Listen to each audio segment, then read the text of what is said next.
We have with us, good morning everyone, welcome to all. We have with us the Honorable Vice Chancellor, Professor Sayyid Ainul Hasan, Padam Shri.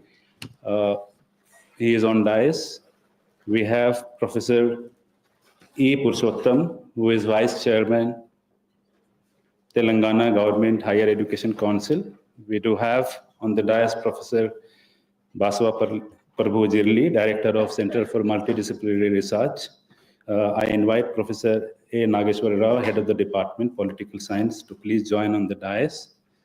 I also invite Professor T. Brahmanandam, who is a representative of CMDR from Harvard, to join on the dais.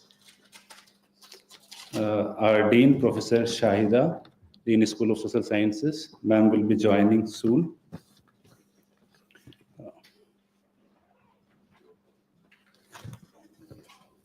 So thank you all for coming this morning to a very important and very significant program.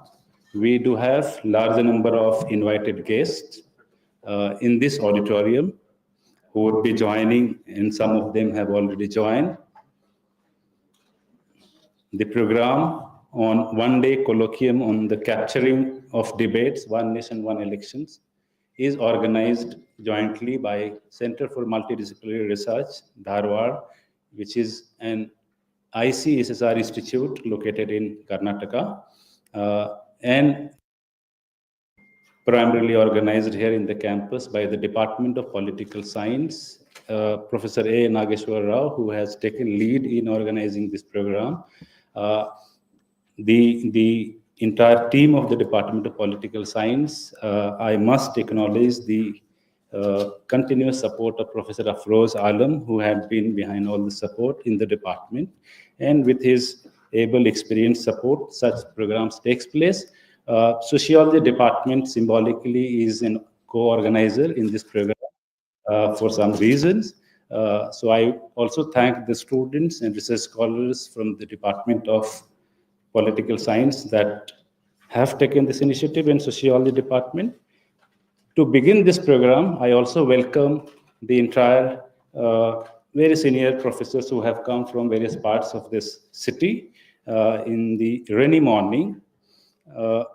This one-day colloquium is an important event, and to introduce about that, we do have with us what is this program. But before we begin, as per the traditions of our regular program, I would request our team from IMC to play a tarana. This is University Tarana, written by the Padam Shri Professor Sayyid Ainul Hasan Sahab, which is very important and which will tell the kind of continuum this university is leading to the height of academic excellence. And we have a Vice Chancellor who composed this. Please listen Tarana. I request IMT to play that.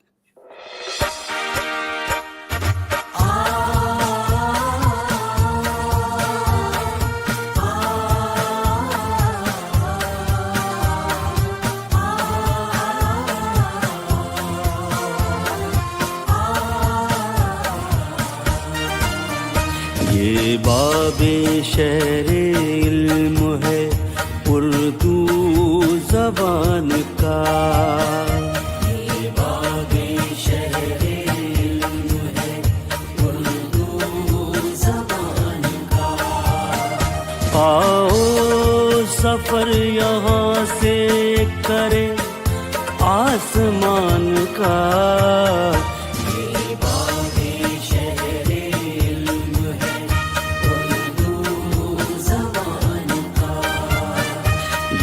बाबे शहरे इल्म है उर्दू ज़बान का। Elmo कमाल फज़लो शियारो शूर तक फैली है दिल नवाज महक दूर दूर तक। मिलता यहाँ निसाब है सारे जहान का, ये बाबे शहरे इल्म है उर्दू ज़बान का। शहर इल्म है उर्दू ज़बान का।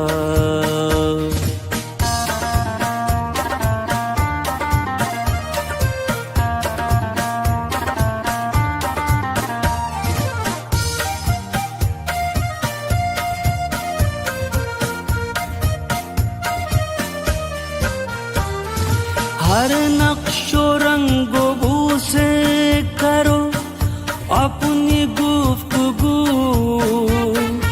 आजाद दरसगाह की है ये भी जुस्तजू। सब फासला मिटाते चलो दरमियान का।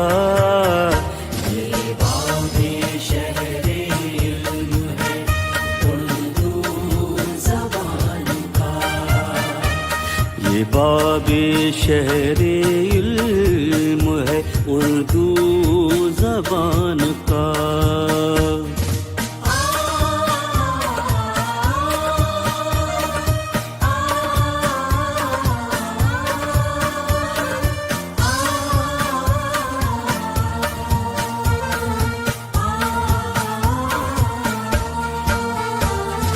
ग़र्बो जुनूब से होके शर्क़ो वो शुमाल से, आगे बढ़ो ख़याल मिला दो ख़याल से। चर्चा हो कायनात में हिंदुस्तान का।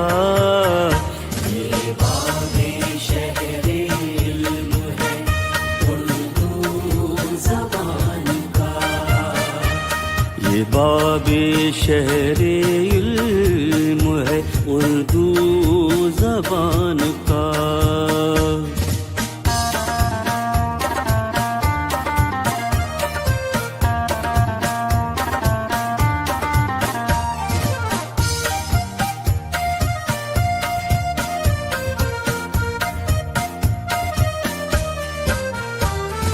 फसले सदा बहार से बस्ती बसी रहे, मिलकर दुआ करो कि ये खेती हरी रहे। साया रहे सरों पे किसी साहिबान का।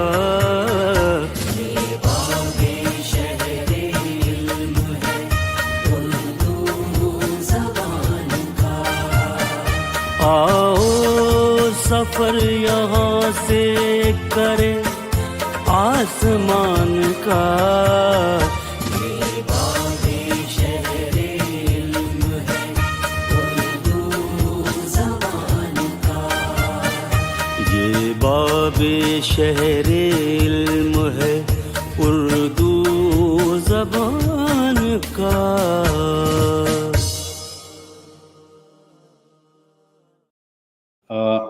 This is one of the beautiful songs we could have.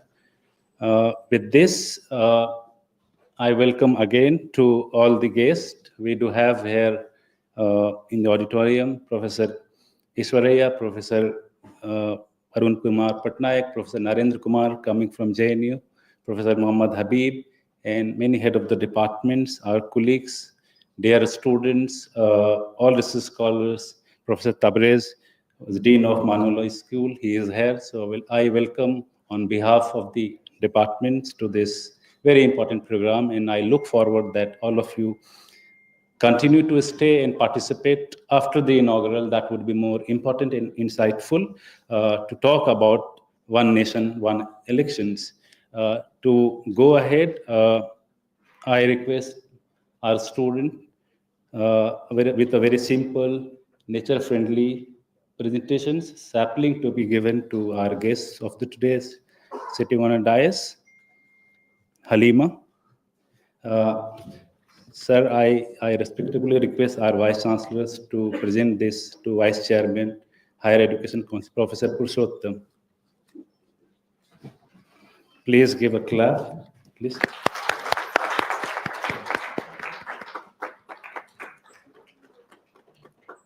Jishan, can you bring the sapling? We present this to Professor Basa Prabhu Jirli, Director of CMDR. Sir, I kindly request again.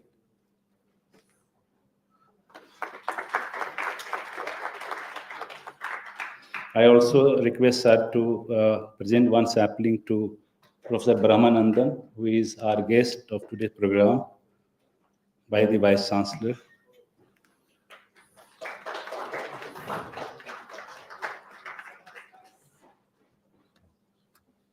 Thank you so much.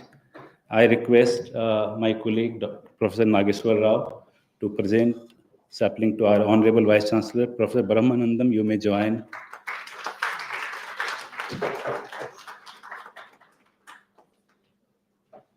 Thank you so much.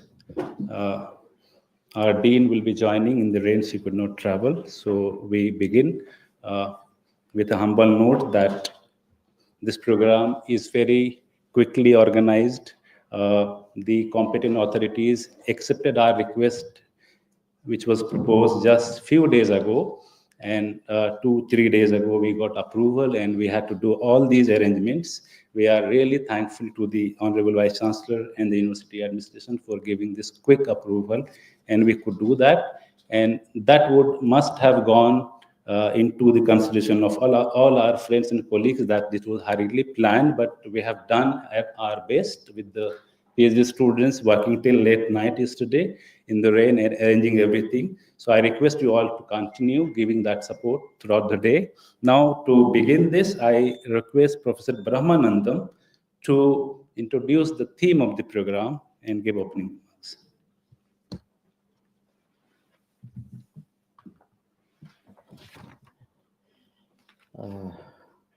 Good morning to all. I thank Dr. Jia Bhai. I call it as Jia Bhai. We have the attachment for the last 22 years. That was from 2004 onwards. We have the attachment. So therefore I call him Jia Bhai. Our conversation go with Bhai kind of thing. Okay. Now, at the outset, I thank my director. The moment I had this idea of, I just presented to him verbally. Then he said, if this is a good idea, you go ahead. And in fact, the program, I have proposed it in our institution because of the hectic activities in the institution with other colleagues. Again, I went to him. I would like to organize the same at Urdu University. Can you consider my request?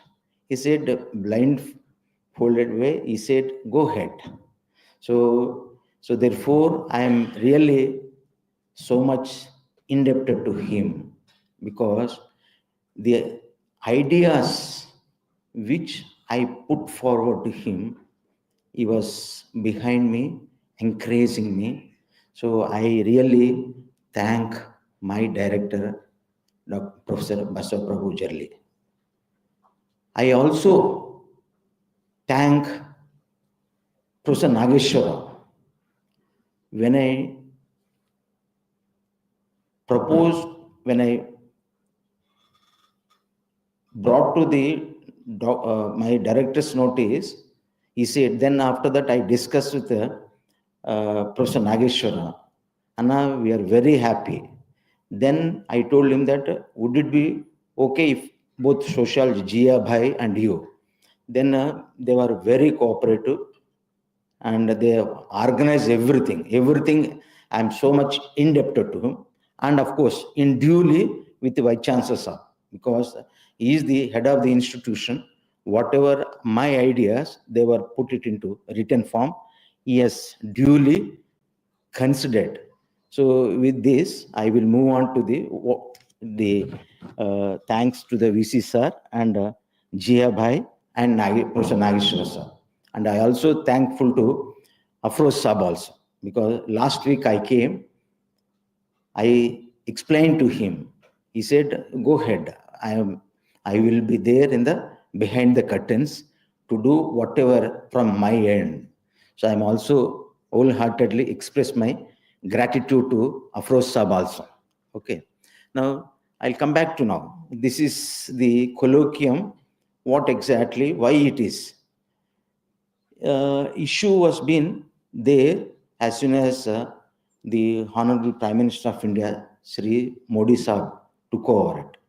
So that was, now they appointed former President of India, Govind Saab, also there. With that, so I just had a brief idea what it is. The frequent elections in the country generated a lot of negative impact on the governance, and it adversely impacted the process of development and governance. To continue this, the present discussion center led by Prime Minister Sri Narendra Modi proposed a solution to the present electoral process or frequent elections in the country, that is the implementation of synchronized elections in bracket one nation, one election to the Lok Sabha as well as to the state assemblies to all the 28 states and 8 union territories. His aim is to address the fundamental problem of frequent elections and lack of legislative calendar in the country has been a top priority to his. To note this point, one may notice the election schedules to different legislative assemblies as well as Lok Sabha between 2019 to 2025 period. Example, that is Andhra Pradesh had two elections, legislative assembly, that is 2019 and 24. Arunachal Pradesh had two legislative elections, 2019 and 24. Orissa 2019 and 24. Sikkim 2019 and 24. Jammu and Kashmir 2024. And numerous other state elections, that is Bihar 2020, Goa 2022, Gujarat 2022, Haryana 2024, Himachal Pradesh 2022, Karnataka 2000. Okay. The idea of one nation, one election involves with a restructuring of Indian election cycle in a manner that state and the central elections get synchronized in one time. The idea of simultaneous elections is not new to the country.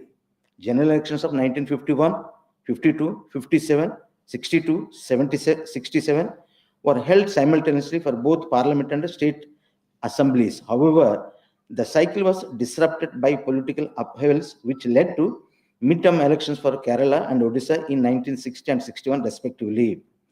This was followed by several disruptions caused by partly lack of clear mandate or a midterm collapse of governments, and also frequent use of 356 and 352 articles, which caused extended elections. Over the years, several Lok Sabha and state assemblies have been prematurely dissolved. As a result, the cycle of simultaneous elections has been disrupted. The practice of conducting simultaneous elections can be noticed in various parts of the world. There are several countries like South Africa, Sweden, where both national and provincial elections are held simultaneously. Indonesia, the third largest democracy after India, and the United States recently conducted simultaneous elections for the first time. These global experiences have also encouraged India to push for conducting simultaneous elections. The idea of synchronized elections to India was earlier mooted by Election Commission of India in 1983. Justice Jeevan Reddy in 1999, in his 170th report of reforms on electoral laws, and failed to get materialized due to many hindrances. It is the NDA government in the post-2014 floated the idea conducting simultaneous elections. Synchronized elections would certainly help the country structural reforms, which may be more beneficial to the public from a longer term perspective rather than short term populist measures by political parties. Once the elections are announced by Election Commission in any part of India, then the model code of conduct will come into operation, except for routine administrative activities.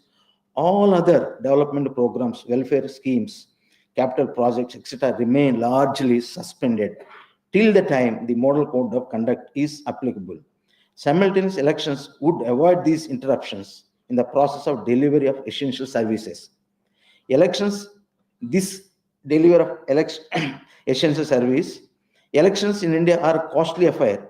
Center for Media Studies has highlighted that 2019 Lok Sabha elections in India emerged to be the most expensive election anywhere ever.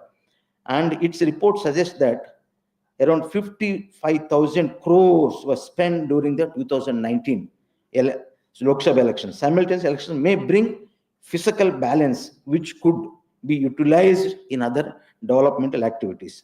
Even though simultaneous polls have their benefits, they may have their own sets of problems. This would weaken the federal democratic structure of the country and undermine the depth and breadth of Indian. In this connection, Professor Afroz Alam paper may give relief to the audience.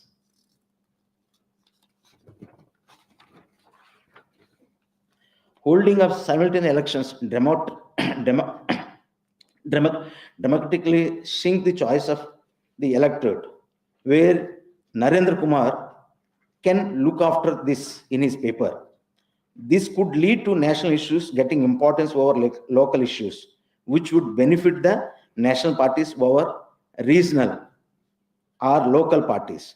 The simultaneous elections would benefit larger national parties at the cost of regional parties in what would be the national wave in favor of the large national parties where Nageshwara paper can deal in it.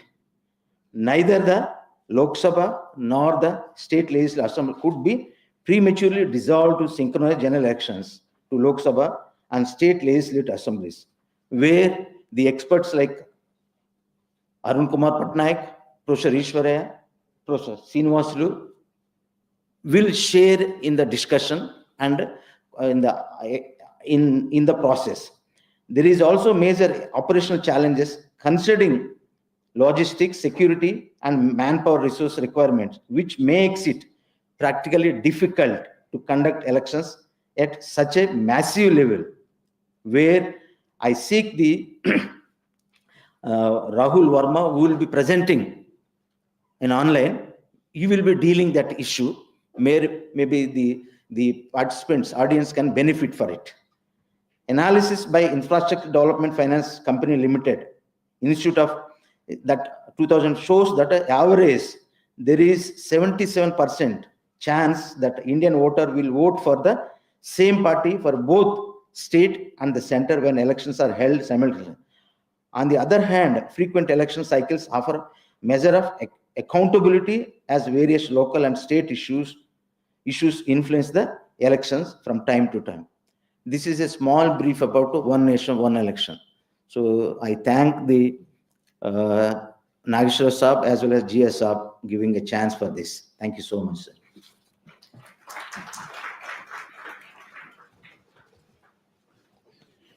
Thank you, Professor Brahmanandam. We would move to invite the inaugural address by Professor Etikala Purushottam, who is Vice Chairman of Telangana Government Higher Education Council. He will share his experience in higher education reforms for over the last 20-30 years. We'll welcome to address this.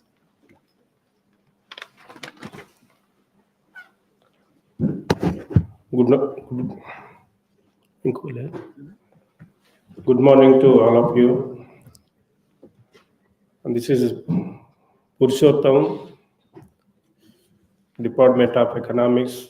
I served 30 years experience in Usmania University. Recently, 2024 August, I retired from my service. After 1 month, I became this position, higher education vice chairman in October 17th for the state government of Telangana.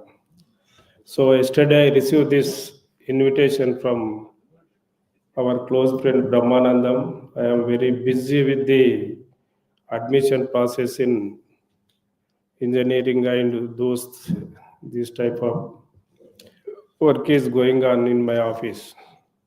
So, first of all, I congratulations to organizers to collaborative Colloquium with CMRD and MANUU universities combined, organizing this one election and one nation. It is the very difficult to discussion, and we have to widely spread over this country to all scholars and research uh, students and research scholars.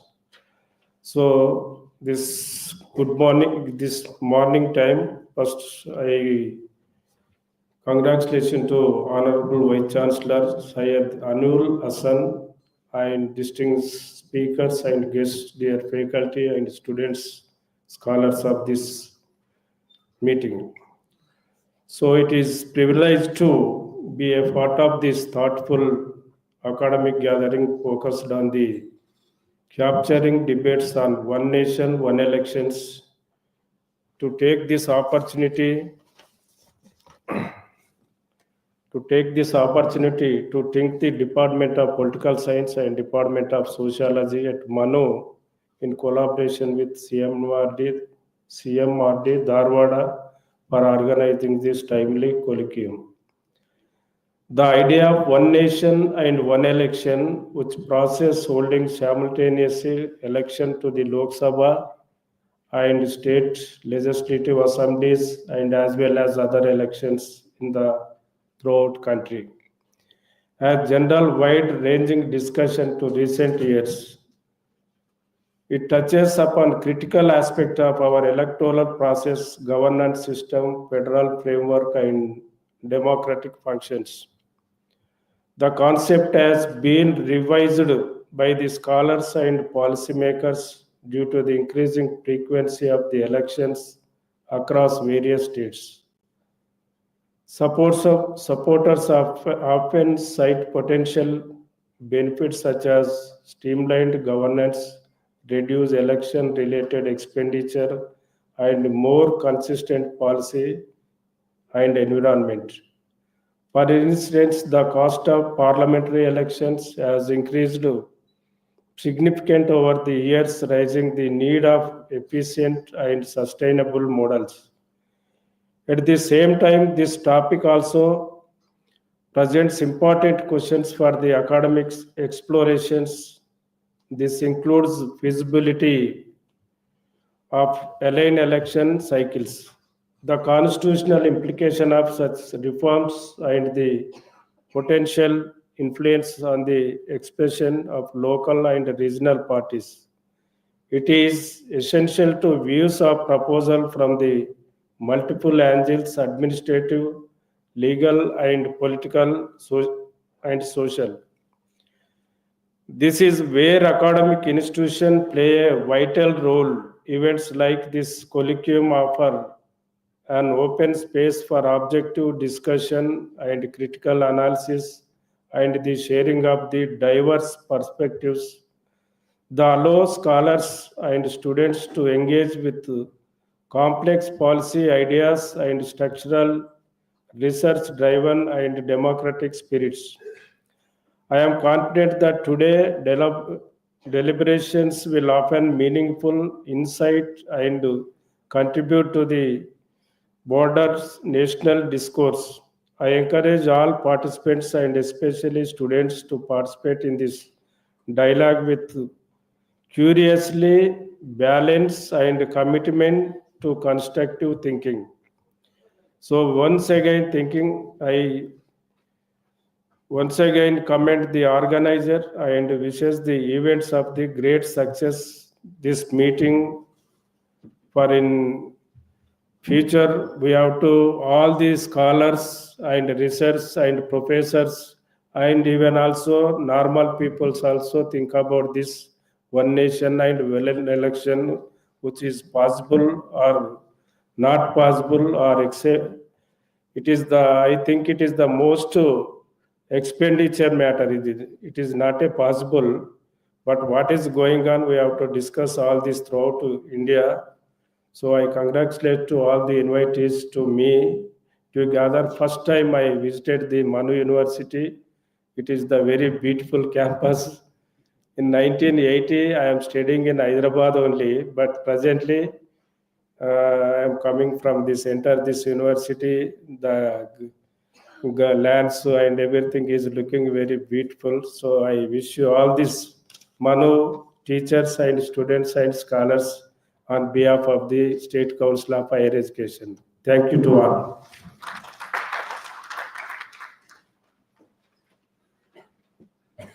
Thank you so much. You're correct that university is absolutely beautiful, and we do proud for that because the government of India and Telangana has been awarding this university for the last 3 years in terms of its landscape, geography, flora and fauna. So we are proud of that university is able to keep this apart from the real academics. We do have now with us the speaker who would talk about briefly and give us an idea about One Nation, One Elections, issues and challenges. The director of CMDR, Professor Basava Prabhu Jirli, who has worked for decades in the grassroots, the development concerns, and how developmental activities, civil society are important to locate. So welcome to you, sir, please.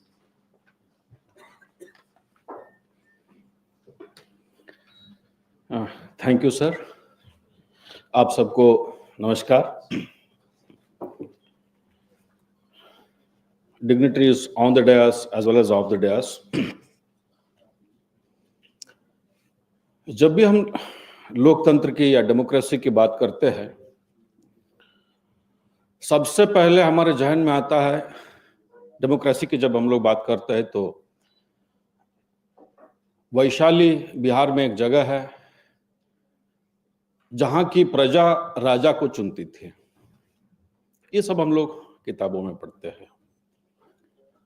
राजा का बेटा राजा नहीं, लेकिन राजा को चुनने वाले अपने प्रजा है. ऐसा एक व्यवस्था इस देश में था. इसका मतलब लोकतंत्र हमारे यहाँ सदियों पुराना कल्चर हम लोगों का रहा है. जहां हम लोग बैठे हैं हैदराबाद, यहाँ से लगभग 2-2.5 घंटे के दूरी पर कर्नाटका में एक जगह है बसव कल्याण. बहुत सारे लोग सुने होंगे. बीदर के मुश्किल से 40-50 किलोमीटर होगा. जहां पर 11वीं शताब्दी में महात्मा बसवेश्वर जी ने एक लोकतांत्रिक व्यवस्था की स्थापना की थी, जिसमें महिलाओं की भागीदारी और प्रजाओं से जो चुने हुए लोग एक साथ बैठ के जो उस तत्कालीन समस्याओं पर चर्चा करे और राजाओं को या जो भी अधिकार में है उनको चेतावनी देने की जो प्रयास करने की भी व्यवस्था 11वीं शताब्दी में हम लोगों को देखने को मिलता है. ऐसा जो विस्तृत व्यवस्था जो हम लोगों के देश में था, आज भी दुनिया के सबसे बड़े डेमोक्रेसी भारत का ही है, तो जिस पे हम लोगों को सबको गर्व है. ऐसा सुंदर देश में ये व्यवस्था को हम लोग कैसे संचालित कर रहे हैं, ये दुनिया के लिए सबसे बड़ा अचंभा है. बहुत सारे देशों को भारत कंसल्टेंसी भी देता है कि how to conduct the elections. बहुत सारे देशों में भारत के एक्सपर्ट्स जाते हैं, इलेक्शन कमीशन के अधिकारी लोग जाते हैं और वहां पर अपना काउंसलिंग भी, मतलब अपना जो कंसल्टेंसी भी देते हैं. तो इस तरह का जो देश में हम लोग जो रह रहे हैं, जैसे हमारे जो कन्वीनर है प्रोफेसर ब्रह्मानंदम जी ऑलरेडी बताया है कि 1951 से लेकर 67 के बीच में देश में एक ही चुनाव की व्यवस्था थी, चाहे वो असेंबली का हो या पार्लियामेंट का हो, दोनों एक साथ इलेक्शन होता था. लेकिन कुछ कारणवश, वो कारण क्या है छोड़ दीजिए, कुछ कारणवश वो प्रथा जो पीछे रह गई. और उसके बाद जो हमारे भूतपूर्व राष्ट्रपति श्रीमान रामनाथ कोविंद जी की अध्यक्षता में जो गठित हुई जो कमेटी थी, उस कमेटी का आकलन ये कहता है कि केवल 2019 का इलेक्शन अगर हम लोग देख ले कि लगभग 50,000 करोड़ रुपए का खर्चा आया. इतने सारे स्टेट असेंबलीज और इतने सारे बाई इलेक्शंस और इतने सारे हमारे नगर निगम और बहुत सारे ऐसे कंटिन्यूसली जो ग्राम पंचायत, जिला पंचायत, तालुका पंचायत, तमाम तरह के इलेक्शंस चल रहा है। कितना पैसा उसमें जो टैक्स पेयर्स का मनी जो जा रहा है, ये सबको ध्यान में रखते हुए एक व्यवस्था के बारे में जो सोचा गया वो है वन नेशन वन इलेक्शन। क्या हम लोग एक इलेक्शन के बारे में सोच सकते हैं? तो इसके लिए भी जो टाइम लिमिट रखा गया है कि भाई सफिशिएंट है, लगभग 2034 में हम लोग इसको इंप्लीमेंट करने की जो सोच रहा है, लेकिन उसकी पूर्व तैयारी होना बहुत जरूरी है। जब हम लोग कल आ रहे थे तो कई दिन से जो इस पे जो बात चल रहा है, इस पे पॉलिटिकल डिबेट तो बहुत हुआ है, लेकिन एकेडमिक डिबेट बहुत कम हुआ है, बहुत कम हुआ है। इसलिए हम ये जो यूनिवर्सिटी है, विश्वविद्यालय है, मनु को जो है साधुवाद देते हैं कि भाई हम लोगों से हाथ मिलाने के लिए, कि भाई इस पे कम से कम एक एकेडमिक चर्चा की शुरुआत हम लोग यहाँ पर कर रहे हैं। इसके लिए माननीय कुलपति महोदय को CMDR आभार रहेगा। अब जैसे पैसे की बात हम लोग किए, इसका बेनिफिट्स क्या होगा? अगर एक ये सब चर्चा की विषय है कि ऐसा नहीं है कि भाई एक बार जो यहाँ चर्चा हो गई तो वही फाइनल होगा। सो यंग जो हमारे जनरेशन बैठे है, नेक्स्ट जनरेशन बैठा हुआ है, तो ये चर्चा जब शुरू होगा, जब आप यहाँ से जाएंगे अपने हॉस्टल्स में, अपने दोस्तों के बीच में इस बात को छेड़ेंगे, तो वहां से बहुत सारे ऐसे विषय निकल के आएंगे और ये डिबेट चलता रहेगा और हम लोग एक निष्कर्ष पे आएंगे। उसके लिए लगभग हम 10 साल का समय सीमा भी रखा है जो प्रेजेंट गवर्नमेंट ने। कॉस्ट एफिशिएंसी की बात आएगी। जैसे अभी हमने बताया कि एक ही इलेक्शन में अगर 50,000 करोड़ रुपए हो रहा है पार्लियामेंट के इलेक्शन में, तो कितना हम लोग उसका सेविंग्स कर सकते हैं एक ही इलेक्शन करके। रामनाथ कोविंद जी का जो कमेटी कहता है कि अगर हम लोग इसको अचीव कर ले, हमारा GDP में लगभग 1.5% का वृद्धि होगा। हमारे पुरुषोत्तम साहब इकोनॉमिक्स के विद्वान हैं, तो वी कैन इमेजिन। और इससे भी बढ़िया फाइंडिंग उस कमेटी का ये है, अगर ये हम लोग इंप्लीमेंट करें तो जो हम लोग पब्लिक स्पेंडिंग की जो बात करते हैं, खासकर इंफ्रास्ट्रक्चर और डेवलपमेंट के नाम से, उसमें 17 से 18% का वृद्धि हो सकता है। आप इमेजिन करिए, तो नेशनल लेवल पे अगर 17% का वृद्धि केवल एक इलेक्शन को मैनेज करने से अगर होगा, तो कितना डेवलपमेंट हो सकता है। आज जब हम लोग काचीगुड़ा से इस कैंपस तक आते आते हमारे ब्रह्मानंदम जी कहने लगे, सर जब मैं पढ़ता था यहाँ कुछ नहीं था, खाली जगह था, अब इतना डेवलपमेंट हो गया है। तो ये इलेक्शन के बाद की बात है। अगर ये इलेक्शन एक ही होगा तो वो कुछ भी देखने को नहीं मिलता आपको तो मतलब और ज्यादा विकास के लिए हम लोगों का रास्ता खुल जाता है। दूसरा इंपॉर्टेंट चीज है जिसको आज हम लोग जिसके तरफ हम लोग देखते हैं कि भाई ये देश जो है विकसित देश है, या the so called developed nation जिसको हम लोग देखते हैं, अगर उस देश को अगर हम लोग स्टडी करें कि वहां वो डेवलपमेंट आई कैसी, उसका सबसे बड़ा एक कारण, बहुत सारे और हैं उसमें, पॉलिटिकल स्टेबिलिटी। पॉलिटिकल स्टेबिलिटी अगर है तो बहुत सारी चीज हम लोग आशा कर सकते हैं, एक्सपेक्टेशन कर सकते हैं, और ऑटोमेटिकली इंप्लीमेंटेशन की तरफ वो चला जाएगा। अगर पॉलिटिकल इंस्टेबिलिटी है, बहुत सारे स्टेट्स लेवल पे हम लोग देखते हैं, बहुत सारे नेशनल लेवल पर भी इस तरह का चीजें बहुत सारे समय हम लोगों को देखने को मिला। आप सब लोग हम सब लोग उसके भुक्तभोगी है कि जब पॉलिटिकल इंस्टेबिलिटी था देश में, डेवलपमेंट का रेट क्या था, ग्रोथ रेट क्या था। जब स्टेबिलिटी आएगी, कोई भी आइडियोलॉजी पार्टी में आ जाए, वो पावर में आ जाए, वो इंपॉर्टेंट नहीं है, लेकिन वो स्टेबल होना चाहिए जो पीरियड के लिए वो इलेक्ट किया गया है। तो उससे जो हम लोग जो है, जिसको हम लोग कहते हैं पॉलिसी पैरालिसिस, को आसानी से रोक सकते हैं। ये सबसे बड़ा फायदा हम लोगों के सामने है।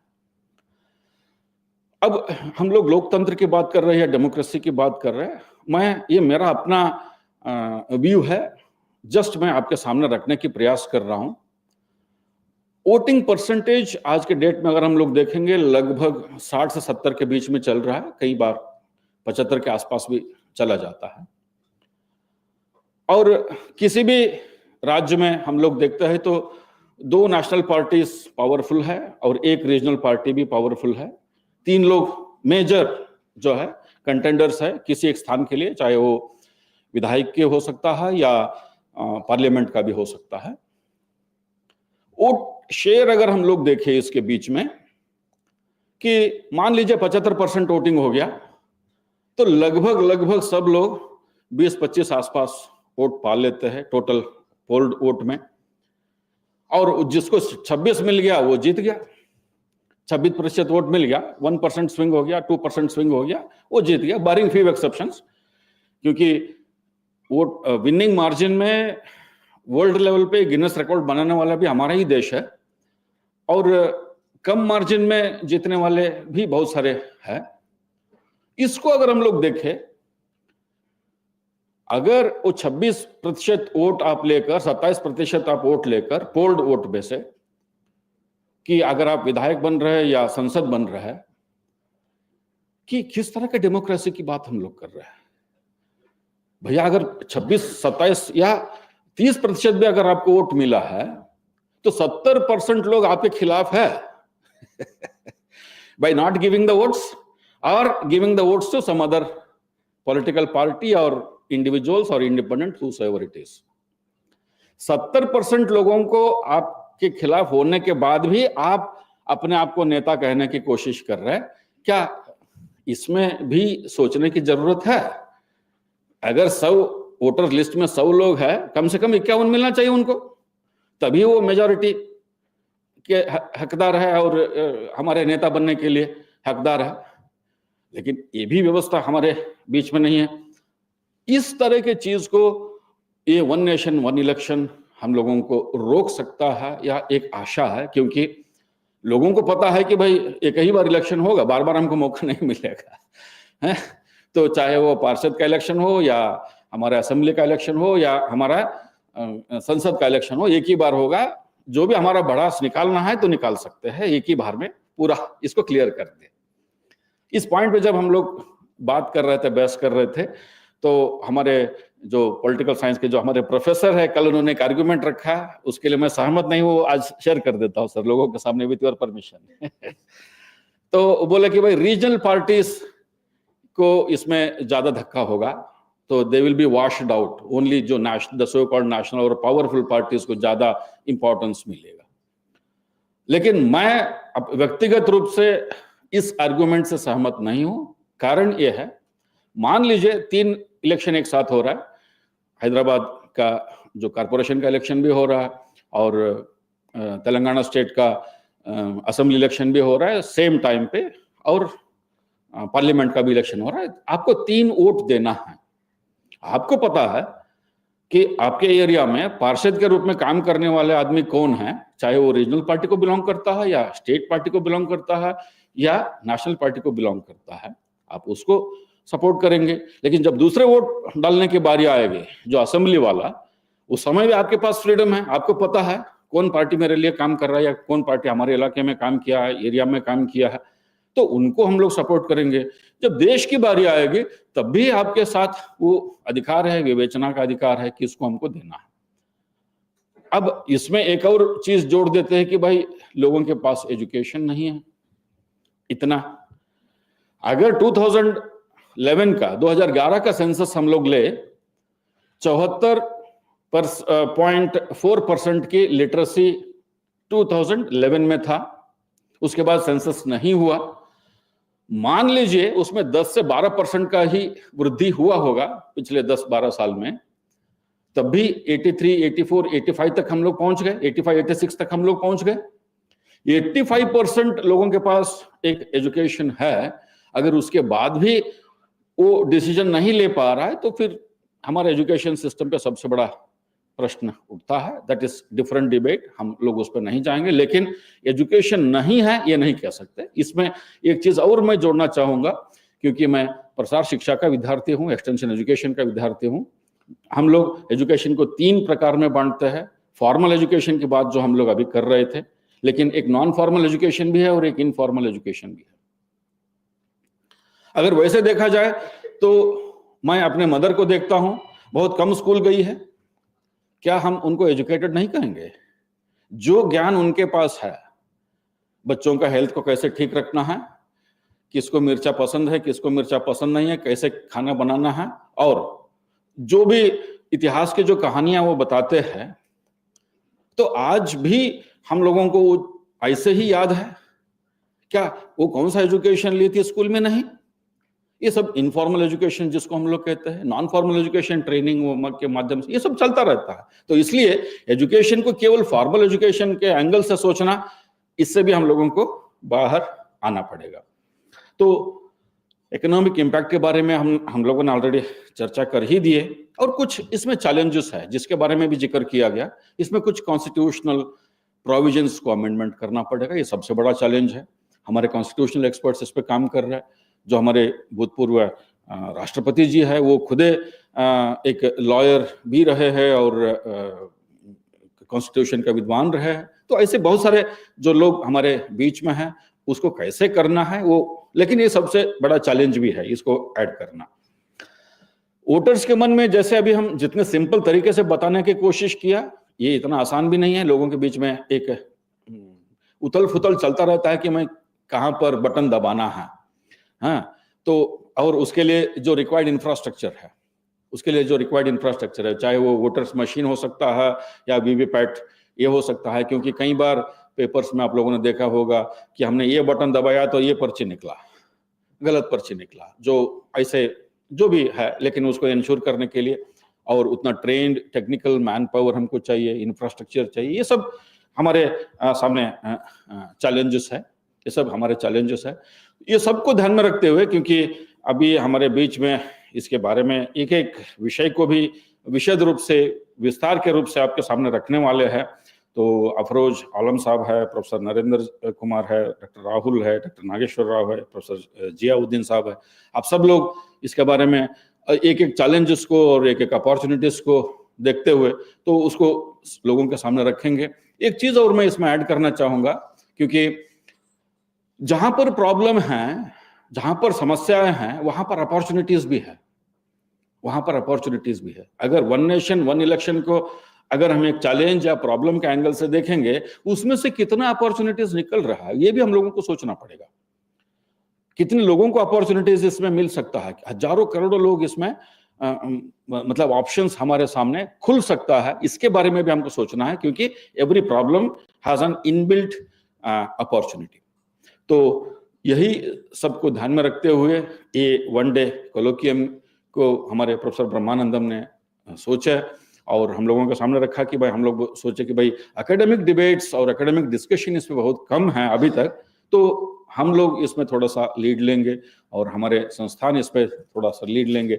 तब तुरंत उन्होंने इतना पेन लिया, लगभग पिछले कई दिनों से, क्योंकि जैसे उन्होंने बताया कि हम लोग ओरिजिनली इसको धारवाड़ में ही करने की सोच रहे थे, लेकिन कुछ कारणवश वहाँ बहुत ज़्यादा टाइट हो रहा था शेड्यूल, तो उन्होंने सोचा कि सर ये बहुत बढ़िया प्लेस है, यहाँ अच्छा डिबेट हो सकता है। हम लोग चलिए ठीक है, यहीं जाएंगे। यही सोच के हम लोग यहाँ तक आए। यहाँ बहुत बढ़िया इतना हॉस्पिटैलिटी से लेकर तो आप सब लोगों का पार्टिसिपेशन इसमें होगा। इसके लिए मैं पूरा विश्वविद्यालय के जो भी क्योंकि मुखिया साहब हमारे साथ में हैं और उनके साथ एक और नाता जुड़ गया हमारा सर के साथ, क्योंकि सर 40 साल से बनारस से बाहर है, मैं 22 साल बनारस में नौकरी कर चुका हूँ तो एक और नाता सर के साथ हमारा रिश्ता जुड़ गया, तो बहुत अच्छा लगा।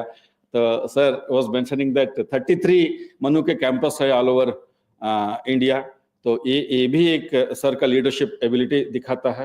And one of your faculty member Manu का जो वाराणसी कैंपस में जो काम करने वाले एक फैकल्टी मेंबर को अभी मिलने का मौका मिला था हमको, जब मैं I went to central university of Karnataka Kalaburagi में एक रिसर्च मेथोडोलॉजी का वर्कशॉप था, वहाँ पर वो आए थे कि बहुत अच्छा लगा कि भाई जब भी बनारस का आदमी मिलता है तो हमको लगता है कि हम बनारस पहुँच गए तो इतना एक एफिलिएशन है। तो ऐसा सर को देखने के बाद फिर हमको, सर अभी सावन का महीना भी चल रहा है, तो आपको देख के लगा कि भाई हम फिर बनारस पहुँच गए, तो सावन के महीने में बहुत अच्छा लगा। So it's an excellent event. I hope the deliberations and मैंने सर से रिक्वेस्ट किया है कि इसको एक हम सॉलिड रिकमेंडेशन के रूप में तैयार करके जो भी कंसर्न्ड अथॉरिटीज है उनके सामने रखेंगे, so that becomes N input for them to make necessary arrangements, corrections, modifications, or points for consideration. बहुत सारी चीजें हो सकता है, so that becomes a contribution of our institution, what we are doing jointly. So for all these arrangements, sir, I extend my sincere thanks to the authorities, and the leader is sitting here, Honorable Vice Chancellor, sir. Thank you one and all.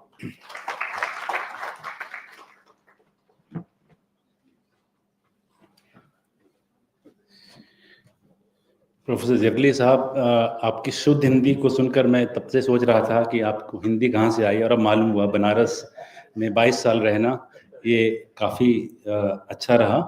और दूसरी बड़ी ख़ास बात आपने जो आखिरी में कहा बिहार के इलेक्शंस के कॉन्टेक्स्ट में, कि एजुकेशन, शिक्षा और शिक्षा के बारे में डिग्री लेना एक दूसरी चीज़ है, पॉलिटिकल कॉन्शियसनेस एक ऐसी चीज़ है जो एजुकेशन, फॉर्मल एजुकेशन से नहीं आती। बिहार उसका एक जीता जागता राज्य है। पिछले इलेक्शंस में मैं बैंगलोर यूनिवर्सिटी के कैंटीन में शाम में अपने लेक्चर देने के बाद बैठ के चाय पी रहा था। जब इसके पहले इलेक्शन हुई थी, काउंटिंग हो रही थी, वहाँ पे वो लोग जो काम कर रहे थे वो लोग मोबाइल में बिहार के काउंटिंग को सुन रहे थे। तो मुझे बहुत आश्चर्य हुआ और मैंने उनसे पूछा कि आप बिहार को इलेक्शंस को कैसे फॉलो कर रहे हैं और क्या आप बिहार से? बोले नहीं, मैं तो इधर कोस्टल कर्नाटका का हूँ। लेकिन वो इलेक्शन सुनने के बाद लगता है कि राजनीति हो रही है बिहार में। और उन लोगों के एक्सप्लेनेशन देख के लगा कि शिक्षा जो पॉलिटिकल ट्रेनिंग है और इनके पास जो कॉन्शियसनेस है बिल्कुल मिसमैच है, एक्स्ट्राऑर्डिनरी है। और बिहार के इलेक्शंस को ही इसीलिए गवर्नमेंट, कोई भी हो, गवर्नमेंट ऑफ इंडिया किसी तरह की पार्टीज का हो, वो आसान नहीं समझती है। और यही वजह है कि आज भी जो SIR रिवीजन चल रहा है किसी भी पार्टी के लिए बहुत आसान नहीं है, वहाँ इलेक्टोरल रिवीजन हो रहा है। तो बिहार के पास सबसे कम लिटरेसी है, लेकिन मोस्ट कॉन्शियस स्टेट है in terms of political consciousness.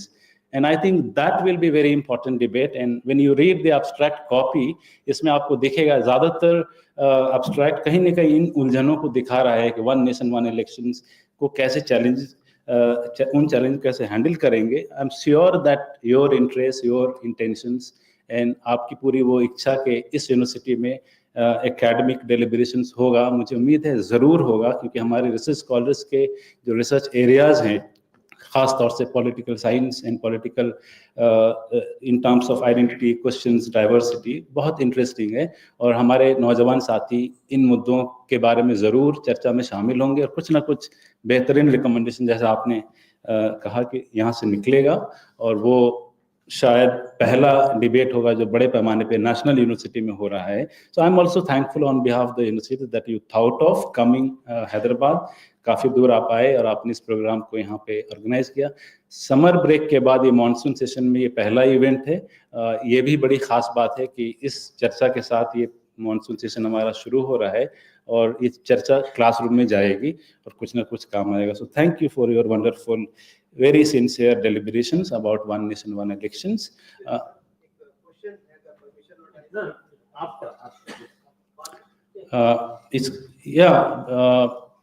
थोड़ी देर में प्रोग्राम आखिरी मरहले में जाएगा और चाय के दरमियान हम लोग प्रोफेसर जेटली से और दूसरे एक्सपर्ट से कुछ बात कर सकते हैं। इसके बाद की जो सेशन होगी चाय टी ब्रेक के बाद, वो डिस्कशन ओरिएंटेड होगा, जहाँ पे हम ज़्यादा समय दे सकते हैं, एक्सपर्ट को सुन सकते हैं। So I request you all to keep your questions and he is there with us. वो हमारे साथ अभी है दोपहर तक, तो सर के साथ बात कर सकते हैं। Let me now invite the person who is behind all the support for which we stand, by which strength we come to organize any events. और ऐसे प्रोग्राम्स को इतने कम समय में करने वाले बहुत कम इंस्टीट्यूशंस होते हैं। वो मौलाना आज़ाद नेशनल उर्दू यूनिवर्सिटी में ही हो पाता है, जब हम एक हफ्ते में कोई कोलोकियम बड़े पैमाने पर कर पाते हैं। और इसके लिए हम तमाम रिसोर्स पर्सन्स के भी शुक्रगुजार हैं कि वो readily they agree, and we are very proud and happy, satisfied that perhaps our own stakeholders, students, खास तौर से पूरे रिसर्च स्कॉलर्स, इनकी हॉस्पिटलिटी इतनी अच्छी होती है मेहमानों को रिसीव करने में, उनके साथ मिलने में। That becomes very important means for us that everyone who comes here goes with very important sweet memories and they like to come back Hyderabad campus.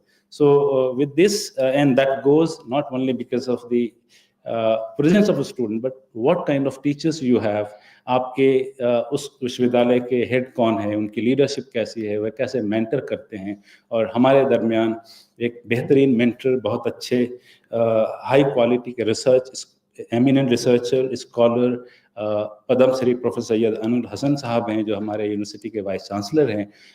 Syed Anul Hasan साहब ने इस यूनिवर्सिटी को एक अलग ऊंचाई तक पहुंचाया है, एक इन्वायरमेंट क्रिएट किया है, जिसके ज़रिए हम लोग पिछले साल सर कई यूनिवर्सिटी ऑफ हैदराबाद कई सारे हमारे दोस्तों ने जो डिपार्टमेंट्स के वहाँ हेड से, वो कह रहे थे कि मानू में इतने इवेंट्स हो रहे हैं, मुझे समझ में नहीं आ रहा है कौन सा इवेंट फॉलो करूं।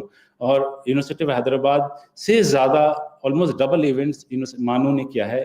और वो तब भी जब मानू में प्योर साइंसेस के तमाम डिपार्टमेंट्स अभी नए नए हैं, बहुत स्ट्रेंथ नहीं है, लैब नहीं है, इसके बावजूद यहाँ के डिपार्टमेंट्स ने इतने मल्टीपल प्रोग्राम, बहुत मीनिंगफुल प्रोग्राम ऑर्गेनाइज किए हैं।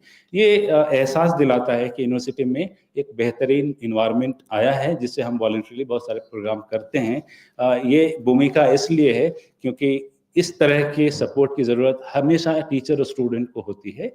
We also have that and we always expect that the head of the university will always strengthen its faculty and students in organizing events. So I thank once again to the Honorable Vice Chancellor Sahab, Professor Sayyid Anul Hasan, who received Padam Shri quite recent in a few months ago with the large applaud by the clapping by the audience. I request and invite Honorable Vice Chancellor to give his presidential remarks. Sir.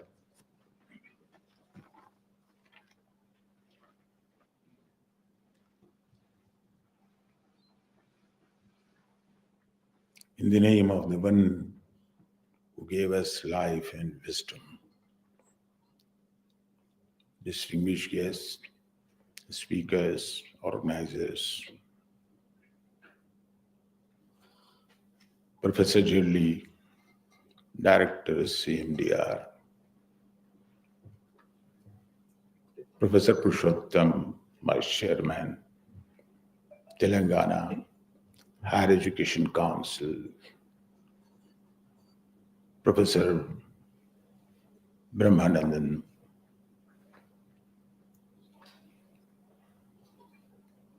Head of the Department, Professor Nageshwar Rao, Dr. Ziauddin, host of faculty members, students, friends, girls and boys.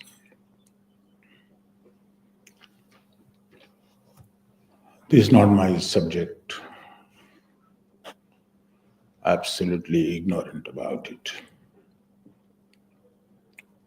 But I know life always gives you options. There are two major options. Always you decide and deliberate upon. From the very beginning, options are wide open. Eat, not to eat. Sleep, not to sleep. Play, not to play. Discuss, not to discuss. Walk, not to walk. Speak, not to speak. Study, not to study. Options are available. You have to decide which one is better for you. The scope is also defined, well defined. What will happen if you do this? What will happen if you don't do this? Very clear. Exercise your options accordingly on the basis of even your whims and fancies. Nobody will raise objection. But yes, there are certain linkages also. And these linkages through Nowadays we say antenna, but there are linkages. Your faculties work, antenna within you. And on the basis of that, you decide. Linkages, internal. For instance, there are external linkages, internal, and global. What is internal? Internal, for instance, school-going kids, whether to do homework or not to do, whether to sleep early or to continue playing, even with mobile game. Options are open. And then it's a very flimsy kind of linkages, internal linkages, flimsy.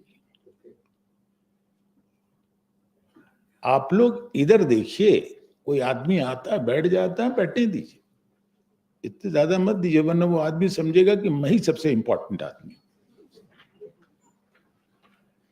So internal linkages, where within home, a student,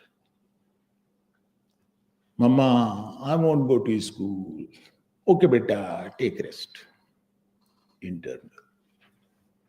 If you don't get good marks, no, beta, next time do well. Flimsy, kamzor. But yes, when you grow further,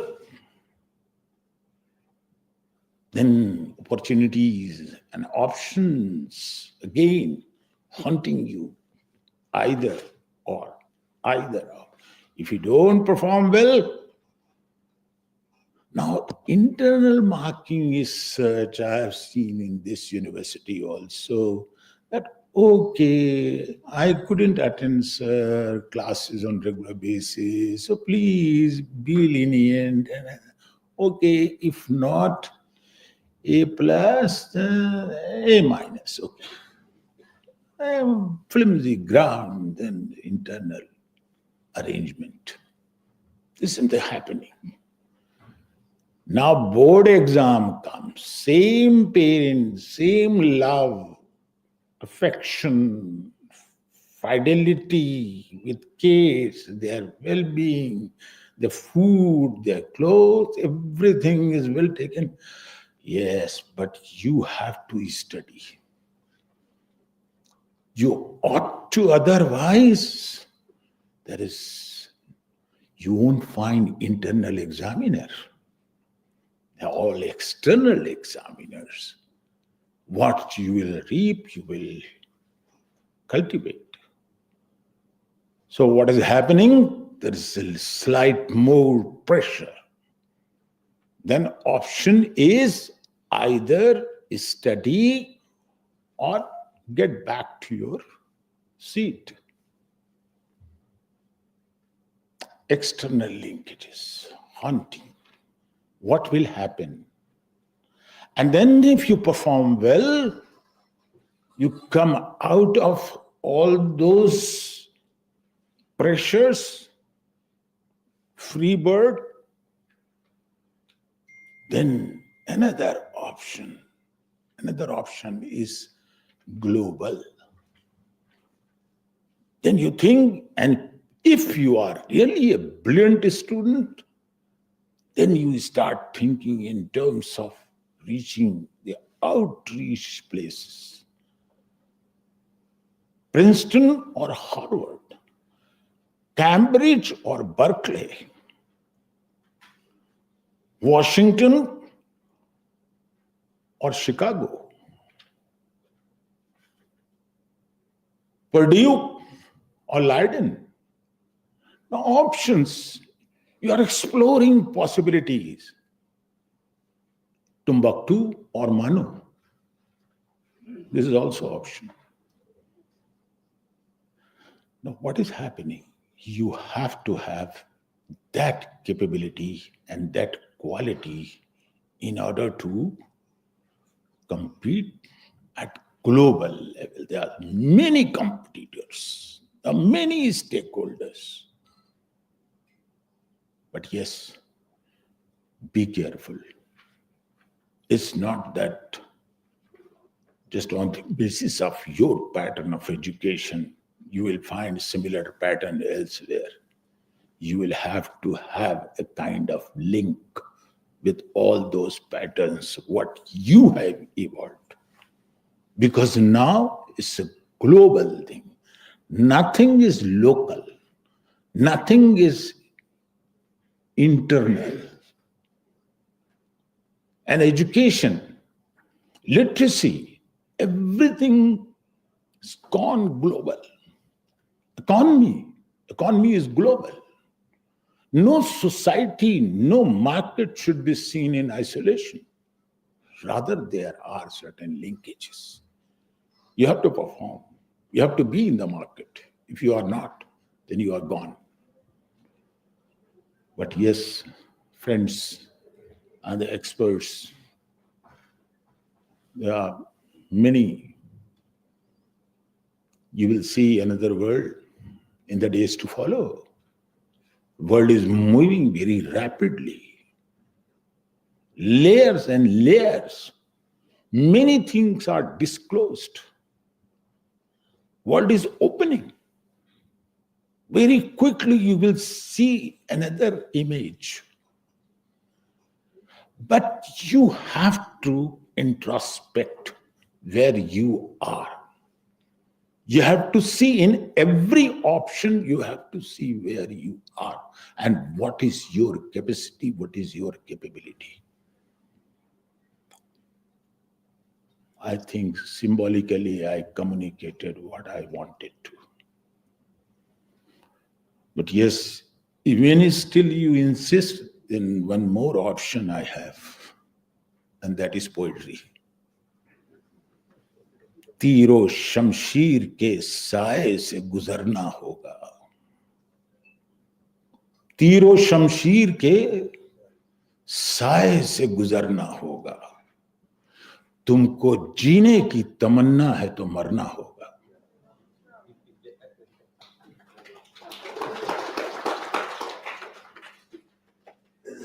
दाद खत खींचने वालों को जो मिलनी थी मिली.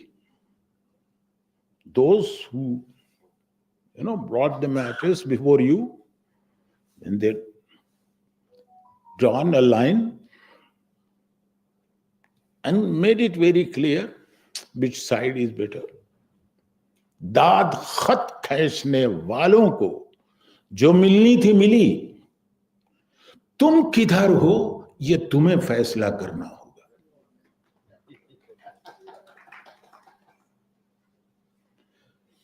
पास आओगे हमारे तो निकल जाएगा खौफ.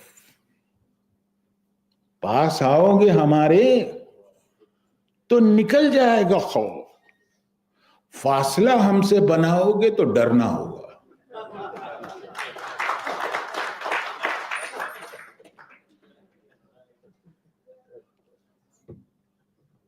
लास्ट स्टेटमेंट मान लीजिए इसे.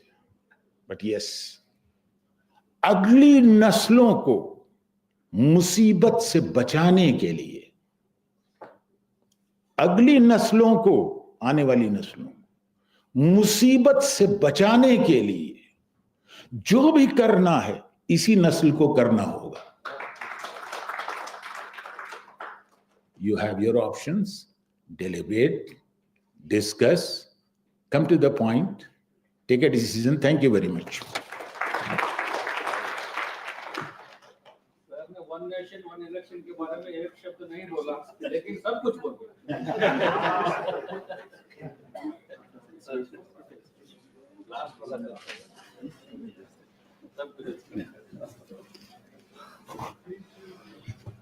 बहुत ही मीनिंगफुल couplets थे. It's really heavy and would work for the entire day. for all of us. Thank you, sir, for very precise, focused, and clear message for the discussions to be held throughout the day. We come to the last segment, and I request Professor Brahmanandam. We have just 5 minutes more. Please bear with us. Felicitations to the guest on the dais with a shawl and a Kannada ritual garland to the Honorable Vice Chancellor. I request, Farah, can you come? I can see you there to bring one. Yeah, and present to the Vice Chancellor, sir. Brahmananda sir will felicitate. One shawl and garland from Karnataka.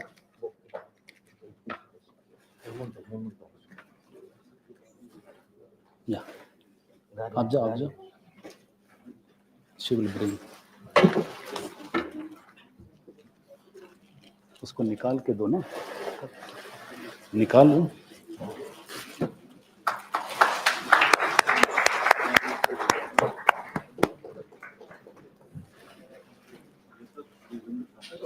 This is usually done in Karnataka region, I have seen. And a memento, please. Thank you so much. I request Professor Brahmanandam to Halima. Can you come to facilitate Professor Basav Prabhu Jirli? I have only one sentence to share about my director. He is behind me for each and every. And such a wonderful person, human being, in my 13 years of service in the CMDR, he is such a wonderful person. I'm so much indebted to him. It cannot be measurable. So I thank.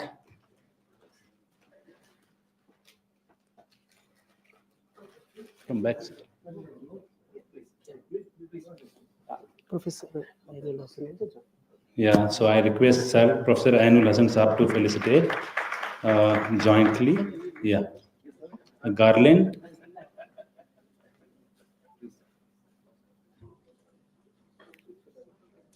And a memento. Yeah. Sadaf, can you bring memento in the same for Professor E. Purushottam? I request, sir. Both. I request Honorable Vice Chancellor to please felicitate. And Director can also join, please. Yeah.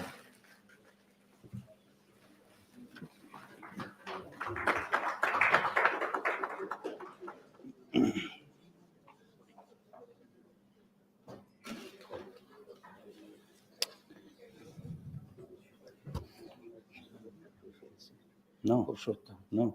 Purushottam. She okay. Done, no? No, she wanted to put. Okay, there is a guest here in the, yeah, madam, yeah, please. She wanted to felicitate Professor Purushottam. Yeah, please come.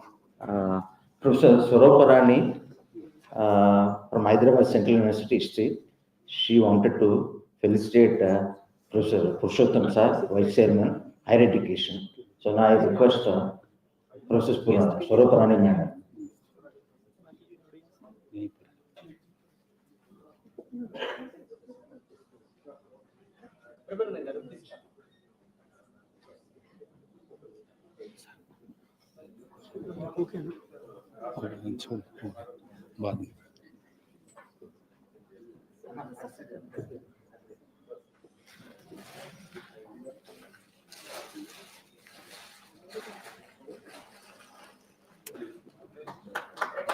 Thank you.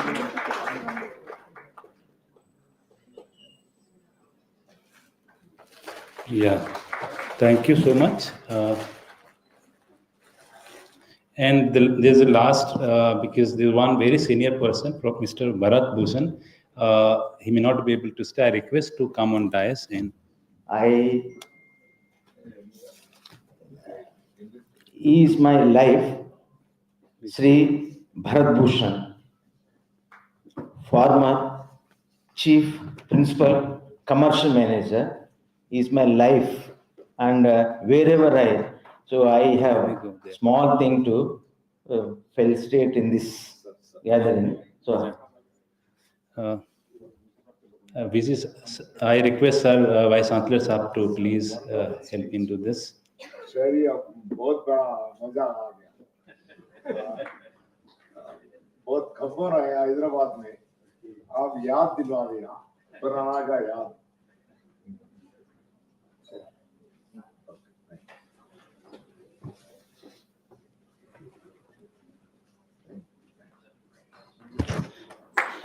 Give a clap. Thank you, Mr. Bharat Bhushan, for coming here and gracing this. He is a very senior and retired from Indian Railway. And it's very important that all of those who have been invited from the city have arrived and joined this program. I also thank all the guests. I could see Professor Srinivasulu, who has joined, and he is in this hall. Thank you so much for coming. After this session, I request Professor Nageshwar Rao to please propose vote of thanks. We arrived to the last segment of the program. Professor Nageshwara, head of the Department Political Science, my colleague. Please a brief vote of thanks, and then we will be starting program. Assalamu alaikum. Thank you so much. Thank God. Yeah, I have a brief note of thanks to all the dignitaries on the dais and off the dais. Let me take this chance to thank all the delegates from the bottom of my heart. So on behalf of the organizers, both CMDR and MANUU, I'm privileged to propose vote of thanks on behalf of this organizing committee. So first of all, I thank Professor Itikala Purushottam Garu, Vice Chairman 1, Telangana Higher Education Council, for accepting our invitation and sparing valuable time, and also coming over all over and staying with us throughout the program. So we profusely thank you, sir, for your presence here. I profusely thank Professor Basava Prabhu Jirli, sir, Director CMDR, for taking us into the conference and associating with us or collaborating with us to organize this event. Let me tell one instance about Professor Jirli Sahab. I've been to CMDR.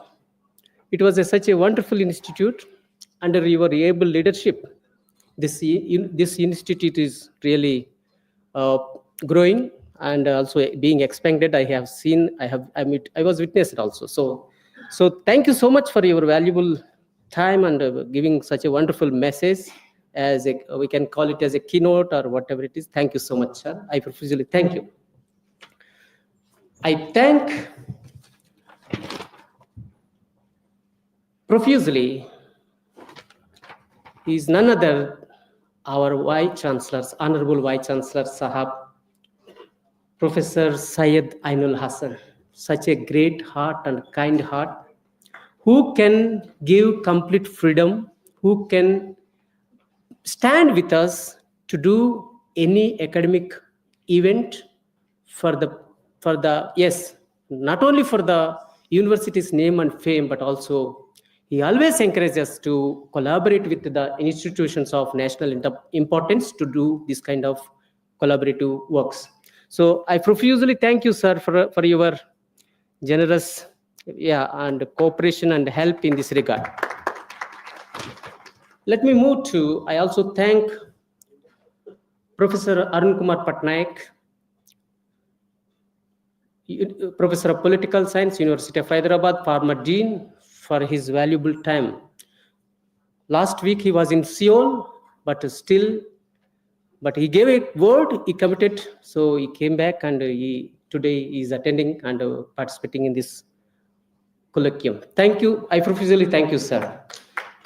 Professor Srinivasulu Garu from Osmani University, and Professor Narendra Kumar Garu, Dr. Rahul Verma from New Delhi. One is from Jawaharlal Nehru University. The other one is Rahul Verma is from Sivanadar University. Agreed to come, and today they are with us. Thank you so much, sir. I thank profusely all the deans and heads, professors of various departments of MANUU, both teaching and non-teaching faculty, for their cooperation to organize this event. I thank again CMDR staff, library staff, IMC staff for extending each and every support to make this event successful one. I thank Dr. Farah Jafri. She's our own student. So I'm thankful, and Dr. Sunita Reddy and other team for facilitating all the logistics.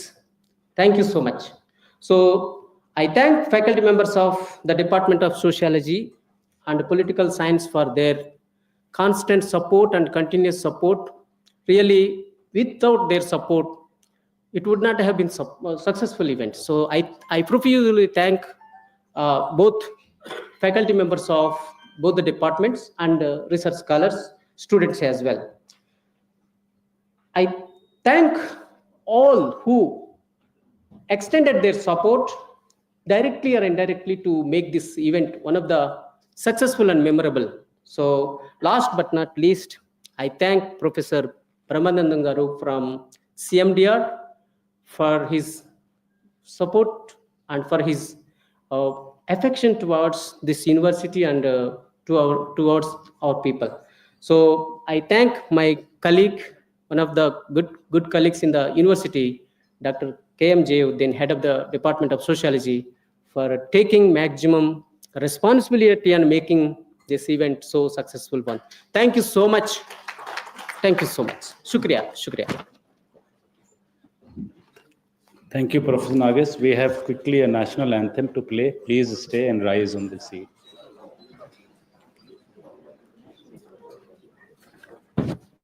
जनगण मन अधिनायक जय हे भारत भाग्य विधाता पंजाब सिंध गुजरात मराठा द्राविड उत्कल बंगा विंध्य हिमाचल यमुना गंगा उज्जल जलधि तरंगा तव शुभ नामे जागे तव शुभ आशीष मांगे गाहे तव जय गाथा जनगण मंगलदायक जय हे भारत भाग्य विधाता जय हे जय हे जय हे जय जय जय जय हे चाय बाहर है, क्विकली चाय सभी लोग पिए, चाय स्नैक्स, और just 5 minutes बाद, after 5 minutes, we will start the next session. So I request all of you to have tea and come back quickly.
The speaker of this session. Let me first invite the chair of the session, Professor K. Srinivasulu, to please join on the dais, sir. He is from Osmania University. Professor Afroz Alam from Department of Political Science, Maulana Azad National Urdu University. Professor Narendra Kumar from CPS, Jawaharlal Nehru University.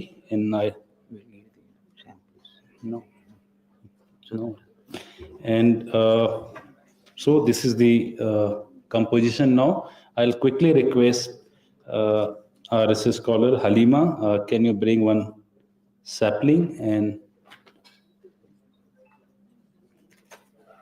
Professor Brahmanandan, can you facilitate? Yeah. Please welcome Professor Srinivasulu with the sapling. It's there. Okay. Respond lege. Yeah. Professor Narendra Kumar will receive a sapling. Yeah. The need.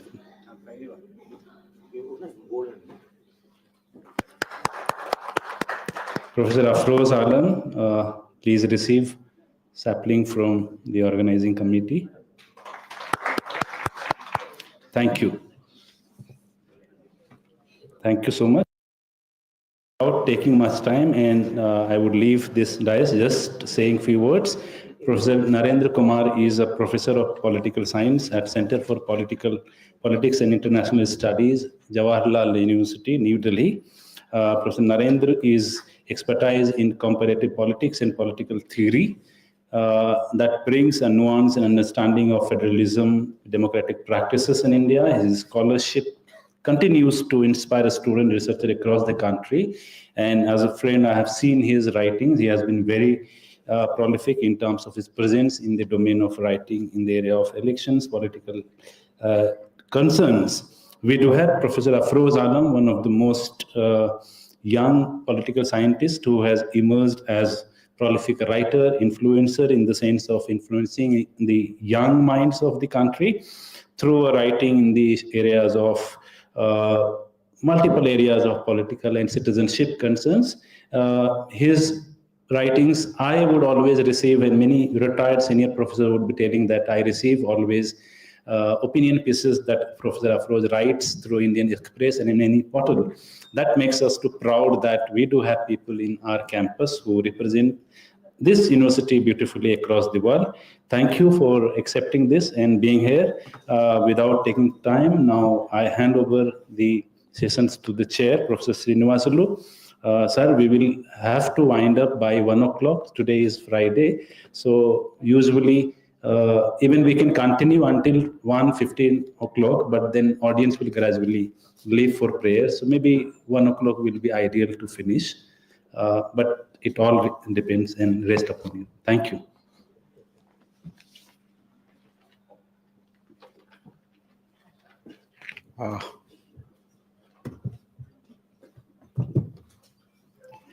Thank you very much for this opportunity to chair this session. As you are aware, and in fact, as the deliberations in the morning inaugural went on, the debate on one nation, one election has been happening for quite some time, and several committees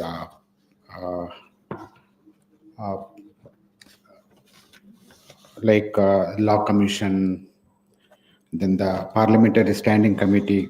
Law Commission, in fact, in 1999 itself raised this issue. Subsequently, several then Niti Ayog, so on and so on, have been talking about the necessity of one nation, one election. We know that, as the chairman of CMDR pointed out, that there will be a lot of saving of the money so that that could be invested in the developmental activities of India. So that, in fact, more or less seems to be resolving the issue of the necessity of one election, which we had till 1967. But the question, apart from the is it desirable? Because there are several issues that need to be kept in mind. First of all, why there was a disjunction between the national and state level election from 1967 on is an important, not just a historically important question, but I think it's a both theoretical and also methodologically important question. That is it possible to have simultaneous election, synchronization of elections at different layers in a complex federal system like India? That's the fundamental question which we need to.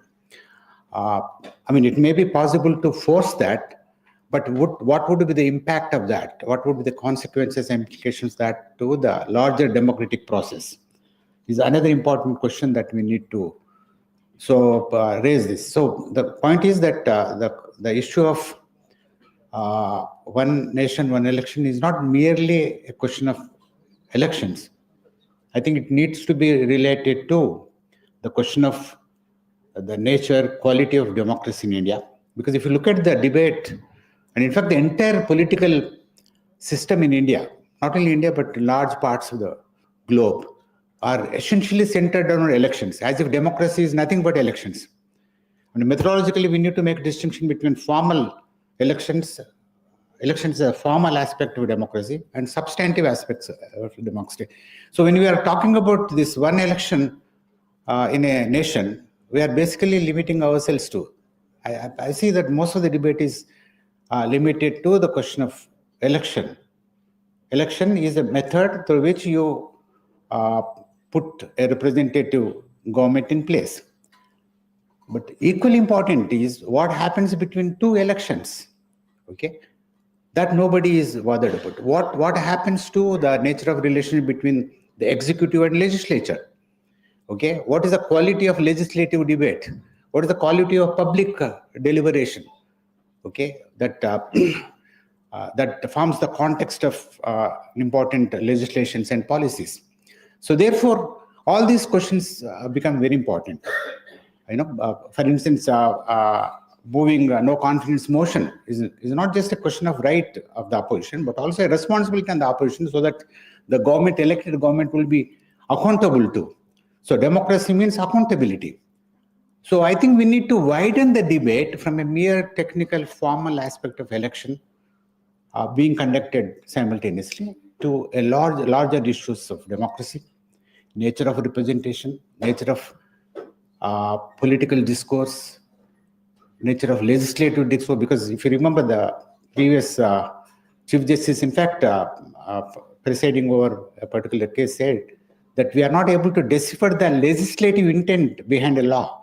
I mean, you will be able to grasp the legislative intent of the legislature at the national or state level only when there is a substantive debate. Because what finally gets passed in the form of legislation would not embody all the rational pros and cons that go into the making of law. So all these things become extremely important. Therefore, I'm sure these two presentations will also throw some light on. We have two presentations. One, of course, the first presentation has a reference to democracy and also federalism. So the issues which I flagged are equally important there. Then the second presentation is on the idea of one election and challenges and prospects. So now I invite Professor Afroz Alam from MANUU to make his presentation on one nation, one election, reforming democracy or undermining federalism.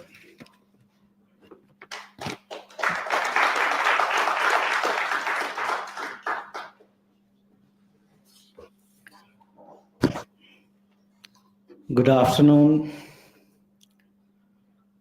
distinguished scholars, fellow delegates, and respected chair.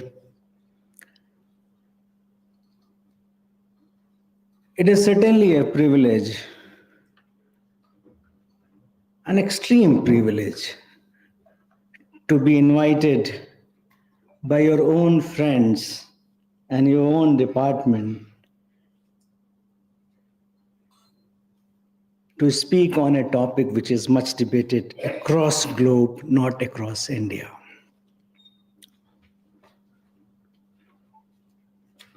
My paper was to understand that whether the whole idea of one nation, one election will reform democracy or will undermine federalism.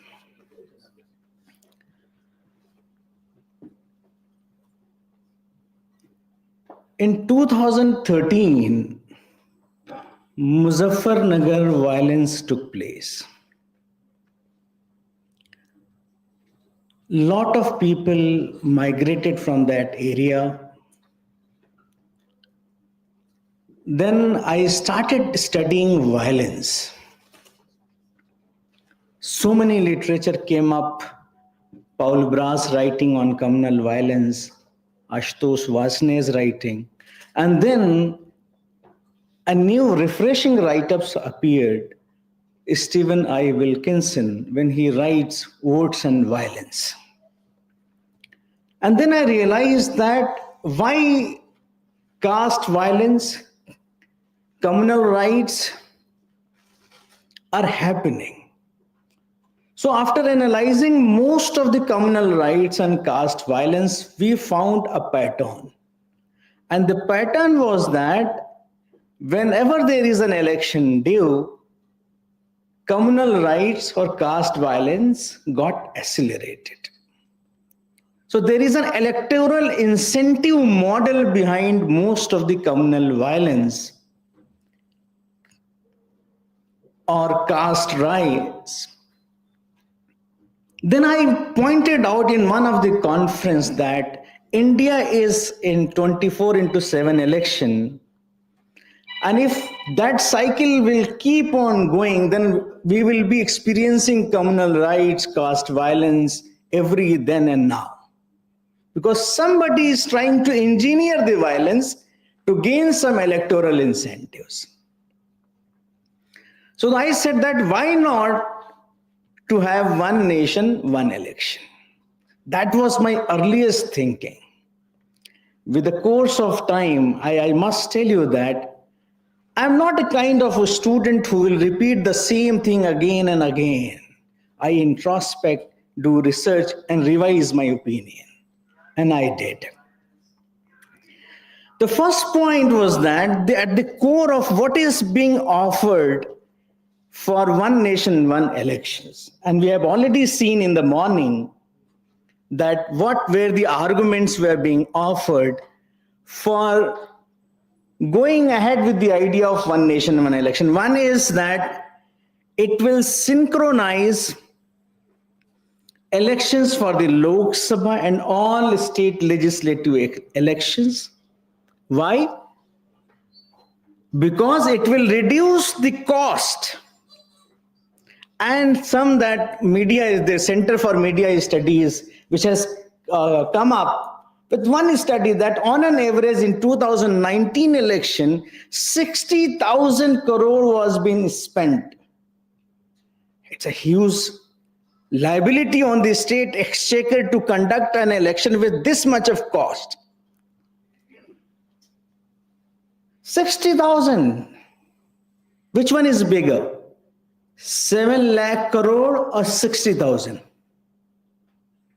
In our study, in one election cycle, political parties and candidates are spending 7 lakh crore from their own pocket,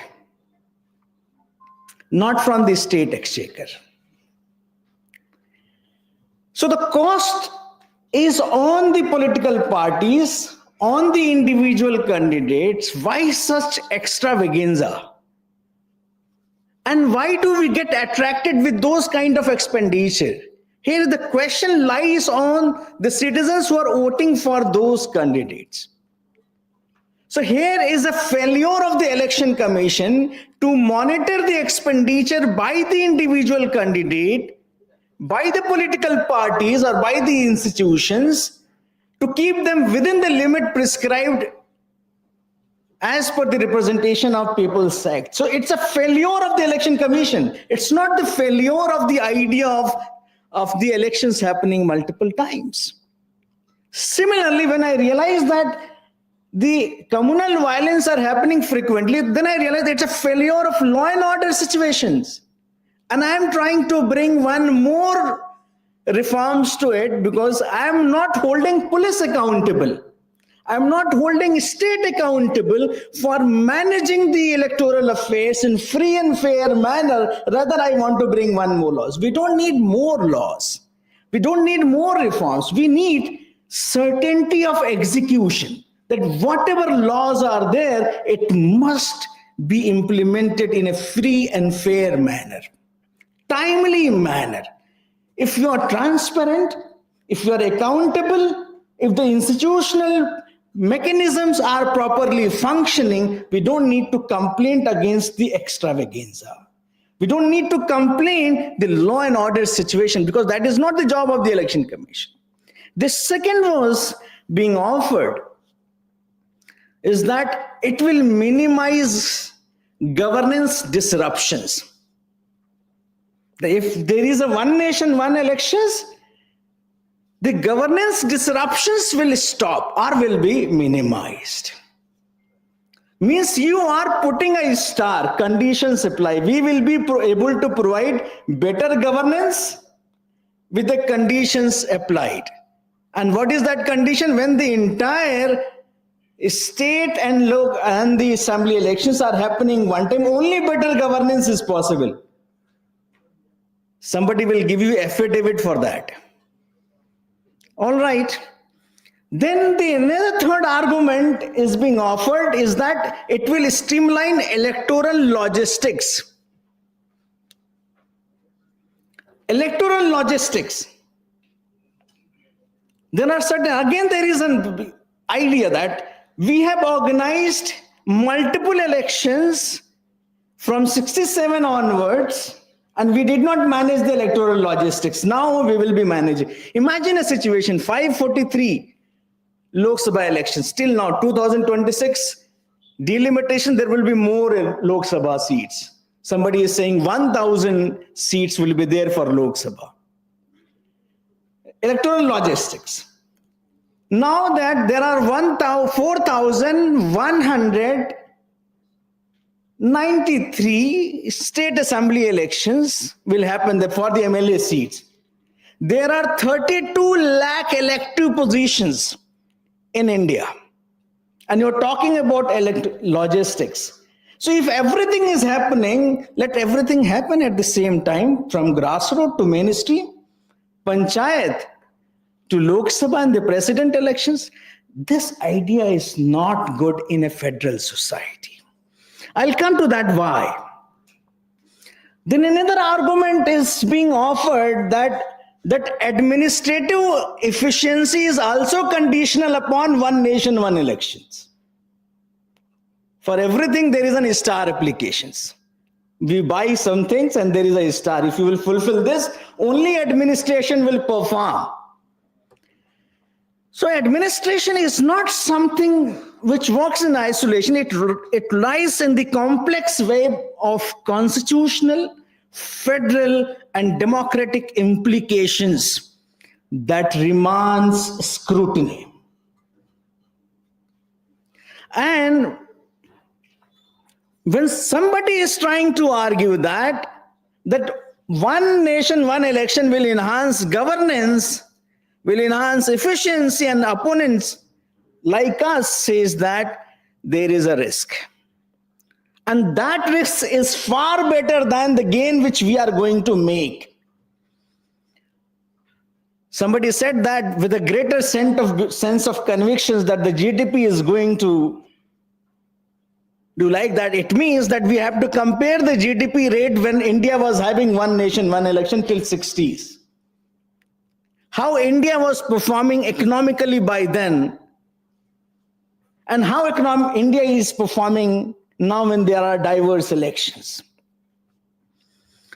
So there is a threat of centralization of power. We have already been aware of Congress system. those who were alive at that point of time, they have seen that how power was being concentrated in fewer hands. So there is a possibility of centralization of power. There is also a possibility of regional autonomy dilution. And there is an attempt to homogenize the Indian electorate despite it being a very diverse in their character. Today, my arguments will focus on comparative constitutional analysis. I am doing elections for the last 25 years. And we know that how grassroots people are thinking about. So there are so many experiments. We have seen that there were experiments till 1960s. When India was delivering the first general elections, we conducted elections in 4 months. For only 489 seats, we conducted elections in 68 phases. We took 4 months. We are going to conduct elections for 543 plus 4,500 another seats, and for 32 lakhs if in future, let's incorporate the local elections as well. Is it going to be as easier as you think of? The entire 1 year will be in the election cycle. There are constitutional hurdles. There are basic structure doctrine that the federalism and democracy are the basic structure as propounded by Kesavanand Bharati. The government has to think twice before going ahead with that. Does it not erode federalism by subordinating state electoral cycle to national timelines? My question is this. Does it undermine democracy by delaying fresh elections in case of government collapse? If the answer is yes, one nation election is constitutionally untenable. I've already discussed that the cost of the elections, that the financial burden is, why not to strictly execute the idea of expenditure limit now? Are we able to monitor the expenditures made by the candidate? Why not to go ahead with the state fundings? Why not to allow that? So let us have that the democracy is not merely an exercise of cost cutting. Elections serve as a vital instrument of accountability, and that allowing voters to reject underperforming government mid-term, not the full term. So my whole point is that governance disruptions and model code of conduct is okay, fine, it's a very good idea. But we need a more targeted reform that would be strengthening the election commission's power to penalize the violations. Election commissions are having model code of conduct, but it cannot penalize. It is not justiciable. We need to introduce that stricter campaign finance regulations to reduce poll-related expenditure. These measures can mitigate disruptions without altering India's federal electoral architecture. There is a collateral effect and nationalization of state elections, and I am doubtful. I have studied all the elections so far, what that happened. And whenever there is a simultaneous elections, 93% of the possibility is that the people vote for the same political party what they are preferring in the Lok Sabha, and the same will go in the State Sabha. Even the recent election 2024-25, you have seen that despite a discontent against the central ruling party, Maharashtra voted for it. Haryana voted for it. Andhra Pradesh, there is one, but that was an NDA. That was BJP was a part of it. So we have seen that if the other regional autonomies will be compromised, these results suggest that the national election momentum will boost the ruling party, whosoever may be. Today is BJP, tomorrow is Congress, that is that. So in these same political parties will not be doing that. Similarly, that I'll be avoiding this. There is a possibility of precedent rule and democratic backsliding. under one nation, one elections, if the state government collapses midterm, two scenarios will emerge. The one is the state is placed under president rule until the next synchronized elections. This will undermine the federal autonomy. How long you can put a state under president rule if the government collapsing midterm? Secondly, if you are holding a by-election, a costly by-election will be held, defeating one nation, one election purpose. So this creates a pervasive incentives for the center to destabilize the opposition-ruled states. Knowing fresh elections won't be immediate, India's history of arbitrary imposition of president rule makes this a legitimate concern. There is another concern that the comparative federal models by one nation, one election, very few, we have cited so many global examples, very few federal democracies enforce strict synchronizations. Germany, USA, South Africa are there. But those countries are not as diverse as India is. India's diversity necessitates asymmetric federalism, not a one-size-fits for electoral calendar. There is a logistical issues. I can understand so many public funding issues are there. Administrative overload will take place in one nation. The one whole year will be under the pressures, mobilizing millions of security personnel, polling staff, doubling VVPAT. So many other aspects are there. By-elections, midterm elections, what is going to happen? We can think of alternatives. I am fine with the idea of one nation, one elections. But let's make it quarterly phase-wise elections.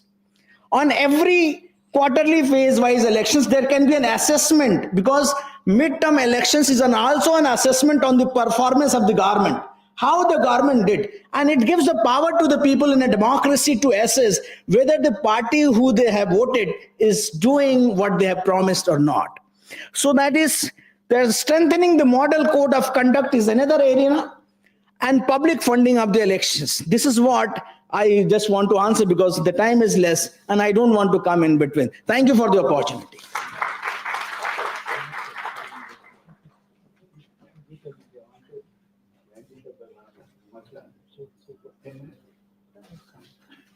Sorry. Otherwise, we would have a debate. Thank you. Thank you. Thank you.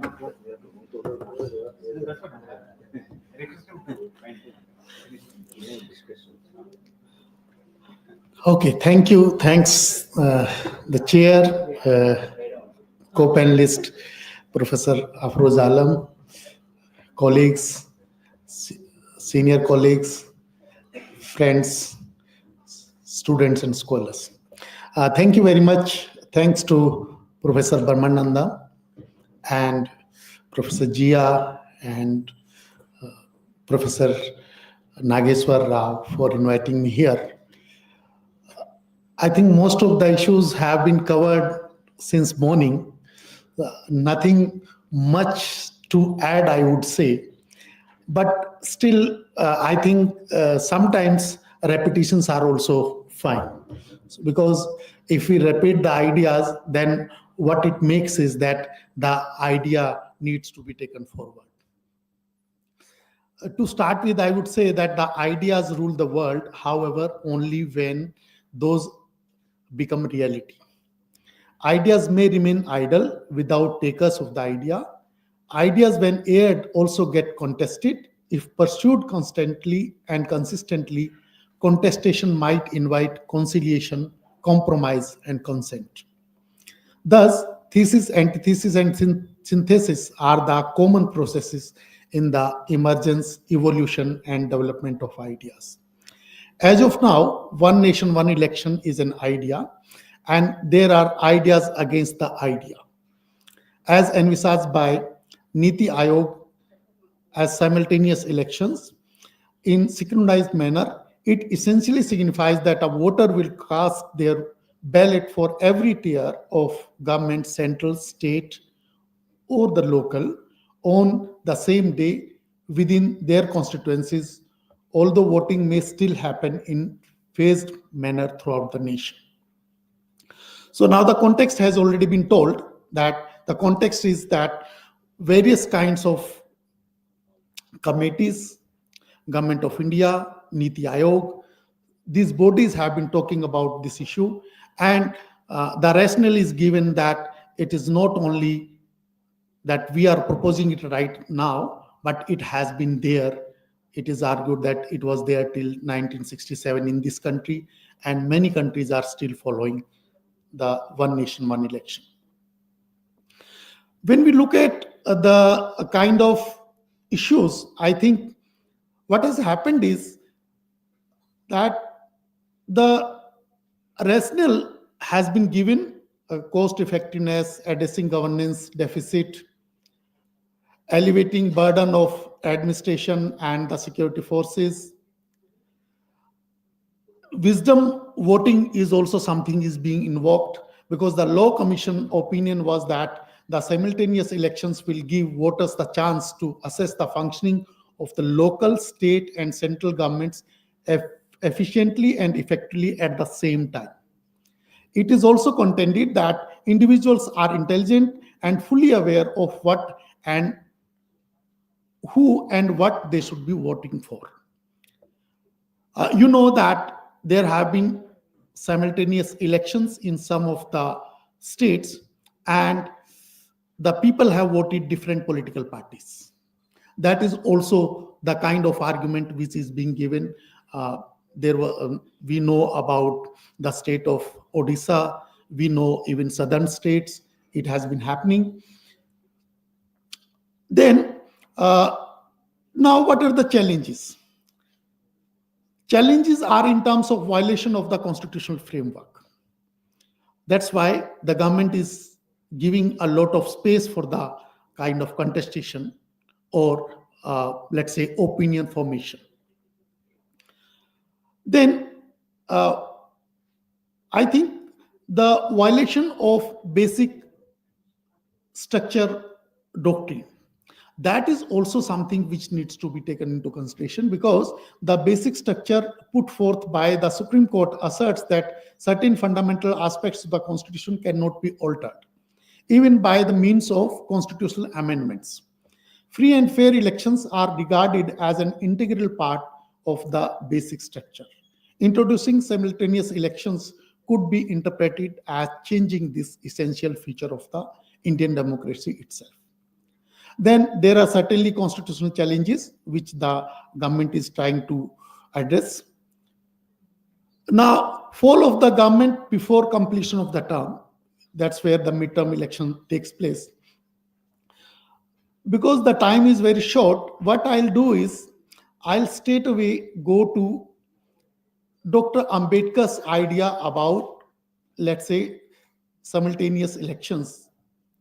Though Dr. Ambedkar did not anticipate the kind of simultaneous elections that we are talking about in the present context, but certainly he was aware of that there would be midterm elections taking place.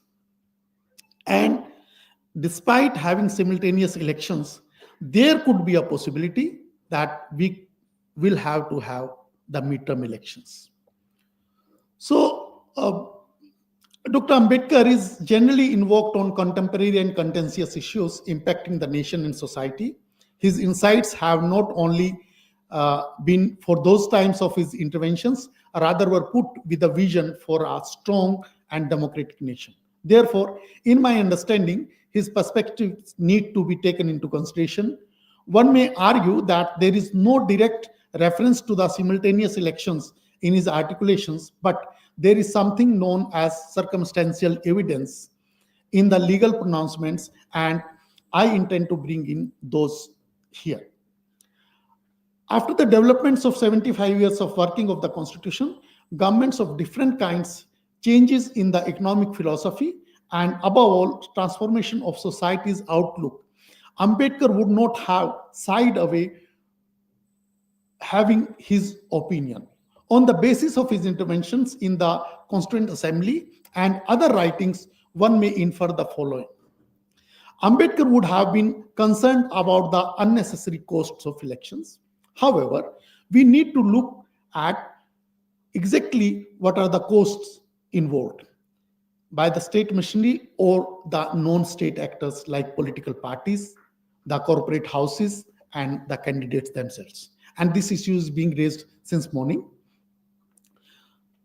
Now, Ambedkar's vision prioritizes democratic principles over administrative efficiency.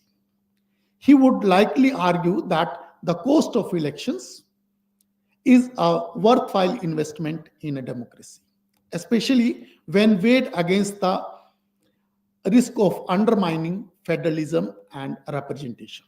Furthermore, the disruption caused by staggered elections ensures regular accountability, aligning with his own democracy as a continuous dialogue. So, for him, the democracy is a continuous dialogue. Ambedkar views democracy as government by dialogue, emphasizing frequent and meaningful engagement between citizens and their representatives. He believed that regular elections enhance accountability by allowing voters to evaluate governments periodically. So, one nation, one election fixed 5-year cycle could reduce the frequency of this dialogue, potentially weakening accountability. Ambedkar's vision of democracy as a dynamic process contrasts with the stability-focused approach of one nation, one election. Constitutional provisions of the dissolution have been talked about by Ambedkar, and I will not get into those details. But to conclude, I would say that we certainly need to think about the costs of the elections and the kind of spending that is done on the elections. But should we be concerned only about the costs? That is the basic question. And what about the costs which are being, let's say, put in other areas, like there is something called as non-performing assets. So there is lot of money, government money goes into the non-performing assets. So how do we handle this kind of situation? So can we, in that sense, actually, Dr. Ambedkar's idea would be that what we need to think about is that we need to think more about the democracy than the kind of which is known as funds or costs as such in the economic terms. So in that sense, if we look at Dr. Ambedkar's idea, then I think Dr. Ambedkar would have certainly stood for the democracy and against the kind of one nation, one election.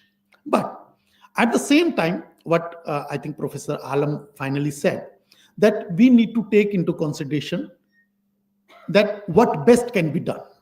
There is a debate taking place, and this debate can actually tell us that which are the kind of costs that we still have in the larger economy, and how we can strengthen the democracy, and also we can, let's say, make the electoral system less expensive. Thank you very much.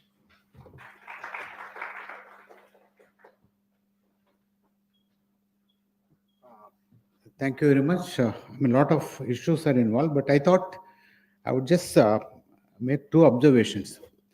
Quite repeatedly, the economic rationale of one nation, one election has been that it would reduce electoral expenditure. Secondly, it would enforce a very responsible governance, good governance-oriented political regimes, if you have this kind of one nation. But I think you are putting the cart before the horse. Why has the election expenditure periodically gone up? Is it merely because elections happen frequently and separately? I think this is related to the larger logic of Indian economy.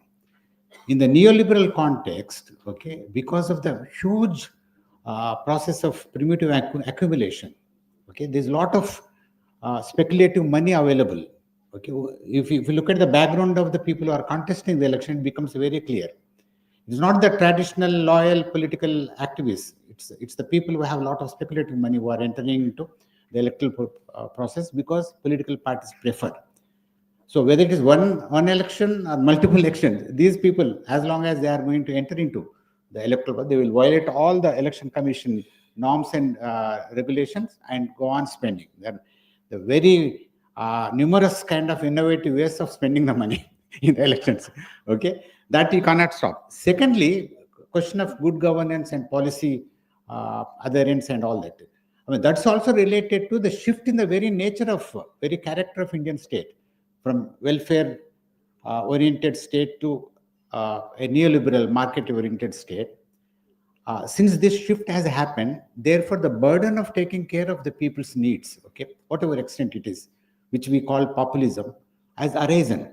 So it's no longer the commitment of the state. It's left to the political parties, and obviously they are in competition, electoral competition. Therefore, they will be offering competitive populist kind of thing. So in what sense, given this kind of neoliberal context, in what sense one nation, one election will stop this electoral massive incrementally increasing electoral expenditure and also competitive political populism is the question which we need to, I think, address. We can't address this unless we map the political economy of change. With these comments, now the floor is open. I know it's approaching 1 o'clock, so please ask a short, pointed question and name the presenter and then ask the question, so that we will have meaningful discussion. 1 second. No. Brief question. No introduction. No. Pointed question. Yeah. I'm so happy with the approach, and he told about 545, 4,932 lakhs, and he has also talked about the election commission, funding it. He has also talked about the undermining the federal structure. In such, because I feel it is one nation, one election is not the people choice. It is the rulers. Narendra Modi's choice. It is vertical choice. Yeah, it is Narendra Modi choice, where he is trying to build some kind of an idea of his. This is one point. Second point is, if, as he said, it's when something is dissolved, some assembly or whatever, it will continue. So what is that? So in such situation, it is very, very, disturbing thing to me for me. But in such situation, why Narendra Modi is more worried about one nation? Why can't we have a proportional representation, which is the easiest way? You don't need to spend any money. See, 100 people. What is the percentage? What is the percentage? Why? See, this is what is mesmerizing the people in such a way that is what I feel. In such situation, can we also suggest this kind of thing? This is what Afro's presentation. I have this. Maybe. Yeah, we'll pull the questions, then you respond. There is no question. Is there a question? That's what. No. To what extent do you pin it on Modi and his persona? Anyway, yeah, please. No. Hello. We'll wait. Let's. Wonderful session with the. No introduction. Come. Giving introduction, I'm asking question. Yeah. Please. Sir, why you both have not taken technology as the medium of expenditure? You both talked about, sir, because here the political party are not also spending, even the government also spending. But the people who are staying outside now, we also spend money to go to cast vote. Why you have not taken the technology to cast the vote? Because if you give 7 days or 8 days or 15 days, through email we can cast the vote. So in that case, we can reduce the expenditure. Okay. Yeah. Hello. You want? This is not a question, but an anxiety about countering all the things you have said. My concern is that in that very positive note is that one nation, one election is something is making citizenry aspiration connecting to in a nation that is long engaged in conflict or those So how this will, I see how this will make a citizenry, citizenry exercise to make a nation stronger. Thank you. Professor Isar. Yeah. Short time.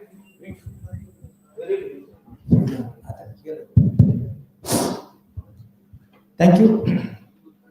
I would say that on the whole,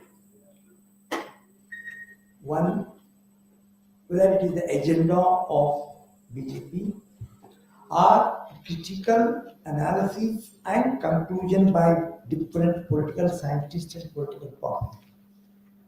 What I want to say on the whole, I say that one nation, one election for this thing, is good. If you are saying no only on the basis of your minds, and you are not able to conclude, I think that won't be so satisfying. So I would say on the whole, plus and minus, but that should be the approach of any see, there are no, local elections now. Actually, local elections would have been there. And then every time you see there will be elections. And the people are, fully with the electoral this thing, they are not able to think of what is good, what is. There are other issues like, say, for example, to vote for the party or to vote for the, candidate. And all these. And in view of so many reforms that are required, I think we have to pay more attention to those things after deciding this question of one nation, one election. So I think speakers should have this in mind, what they want to say on the whole. Thank you. Yeah, please. Two quick questions. First, drawing on Professor Vivekananda's comment, one of the arguments which came in your presentation, particularly Professor Afroz, against the entire concept of one nation, one election is the logistical challenge it is going to bring. Now, isn't it possible to bring in technological intervention to address that? Second, again, on the issue of expenditure, where Indian election suddenly sounds similar to the grand Indian wedding, but simultaneously we need to think that it also brings its own cycle of consumption. So is there a study which probably link election year itself with economy or GDP? I don't know if 7 lakh money is being spent, is also 7 lakh money being pumped into the economy, right? Thank you. Elections, in fact, are means of creating employment. Not a yeah, please. Good morning, Madam. My question is to Afroz sir and Srinivas sir. No, not to me. Yes, Afroz sir. Yes, sir. General, is a question for answering for anybody. As we think that elections conducting is a costly affair, and Election Commission always depends on either central government or state government for funds. If the government say that there is no money to bear the expenditure, definitely it has to postpone or it has to stay without anyone. So one thing is need to be recommended for the independence of the commission, that will there be a tax in the country, electoral tax, yearly once or 6 months once, as there is tax which is there for all the bodies, even corporations, panchayats, all these are having tax holding, tax imposing authority. Why not Election Commission be empowered with taxation powers and let it make money on its own and conduct the elections? So there should be protection for federalism, federal structure, and independence of the commission, so there can be fair election and electoral system in the country. Thanks. Every citizen overtaxed, burdened by 2 taxes, and he wants another tax. Yeah. Sir, my question is that, Afroz Alam sir, that this whole urge of one nation, one election comes from the federal design, constitutional federal design that we have, where there is a concentration of power in the hands of the central government. So, my question is that instead of focusing so much on denouncing this one nation and one election, citing various reasons, is it not that we ask for more decentralization of power?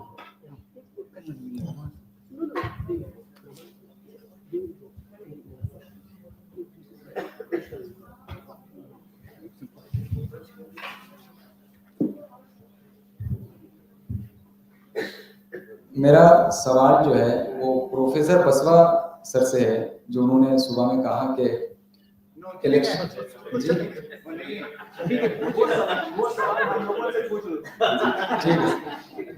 ठीक है, मैं उसको note down करके रखा हुआ था। उन्होंने कहा कि अगर वन नेशन वन इलेक्शन नाफिज होता है तो एक साथ ही जनता भड़ास निकाल लेगी, वोटर्स एक साथ भड़ास निकाल लेंगे। लेकिन मैं जहां तक समझता हूं कि अगर एक साथ इलेक्शन होगा तो फिर जो भी पार्टी जीतेगी, हुकूमत में आएगी, तो वो ये बात कंफर्म कर लेगी कि 5 साल तक जो भी करना है करेंगे। अभी जैसा इलेक्शन चल रहा है उससे पता चलता है कि दूसरे स्टेट में जो पार्टी है, मतलब कर्नाटक में अगर कांग्रेस की सरकार है, भाजपा की सरकार मध्य प्रदेश में, तो हमें पता चलता है कि किस तरीके से हुकूमत चल रही है। तो उसका जो मतलब एक जैसा कर रहा है उसका नतीजा निकलता है सेंट्रल हुकूमत भी बनाने में। अगर वन नेशन वन इलेक्शन हो जाएगा, मैं समझता हूँ कि पूरे तरीके से 5 साल के लिए नाफिज हो जाएंगे और कहेंगे कि अब भड़ास ये 5 साल निकालेंगे, जनता एक बार भड़ास निकाल पाएगी और हुकूमतें 5 साल तक लगातार भड़ास निकालती रहेंगी।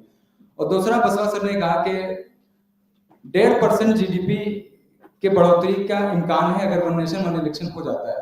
पर अफरोज सर ने जो डेटा पेश किया वो कह रहे हैं कि 7 लाख करोड़ रुपए इलेक्शन में खड़े होने वाले खर्च कर रहे हैं और इलेक्शन कराने वाले 60,000 करोड़ तकरीबन खर्च हो रहा है। तो इससे समझ में आता है कि कहाँ जीडीपी पे फर्क पड़ रहा है।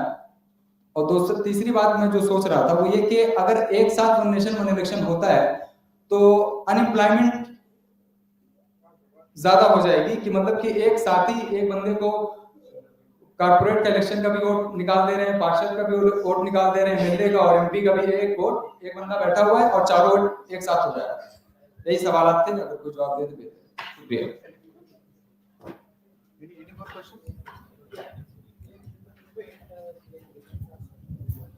Please be brief.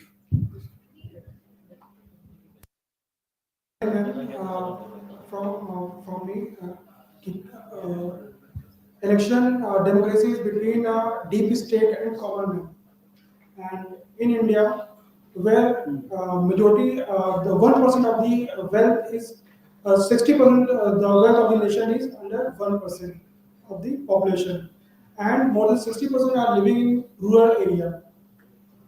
And despite all of these things, when we are proposing the idea of one nation, one election, it means that we are protecting the interest of deep state, not protecting the welfare values, interest of the common man, those who are living in a rural area. Because in a rural area, we have experienced that panchayat elections playing a very important role in their life. So, if we see in a global perspective, where authoritarian is controlling the state with the collaboration of market, globally market. So, in India, we cannot propose the idea of authoritarian like a presidential rule, what we are seeing in Turkey, in US. So maybe this government is feeling that through the behind door, through the one nation one election, we can also hold the strong hold of government on democracy. So how you, as a political science scholar, you see this? In other words, how the deep state and corporate finance capital is interested in one nation one. Yes. That's what you mean. Yes. Okay. That's an interesting question. Right.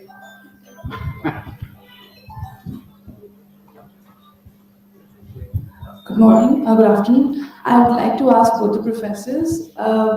Previously in the morning, they were talk about political paralysis. Okay, so what is the guarantee that one nation, one election will not evoke political paralysis, considering the kind of people we elect, the kind of the quality of people who are elected? Does one election, one poll also address on better or on having better people who come into the legislature?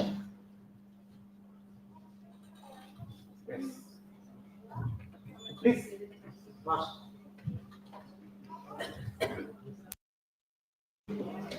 Mr. Rambu, present government projects some objectives, but keeps some motives inside. There are many as it happened. Every government. See, out of no, not every government. This is better known for. Not every government like this, at least. Yeah.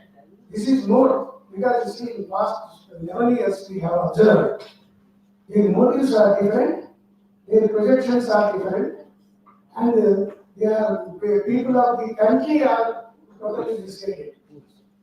Many times it happened. We have seen the notebandi. What happened? The whole country suffered. Lot of money was supposed to spend.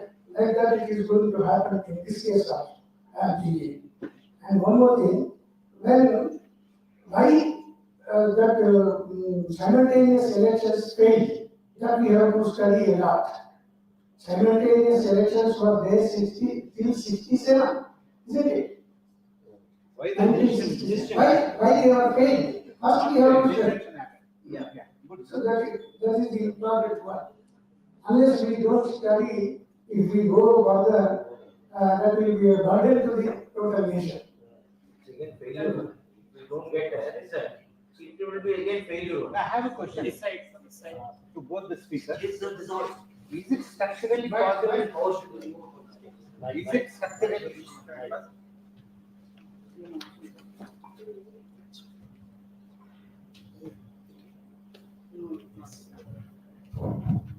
Now, I have a question to both the speakers. Is it structurally feasible to imagine one election in a parliamentary system? Perhaps in a presidential system it is possible. Is it possible in terms of structure, in terms of systemic logic? I also have one question. So, in the one nation, one election, what will be the role of the small and the regional parties? Will the national issues they will dominate? I mean, the elections, and what will happen to the regional autonomy? I mean, it's more centralization of the power and also the centralization of the issues. So, regional autonomy and the regional concern that different states have, they will be sort of submerged under the national issues. So, I want to have your view on that.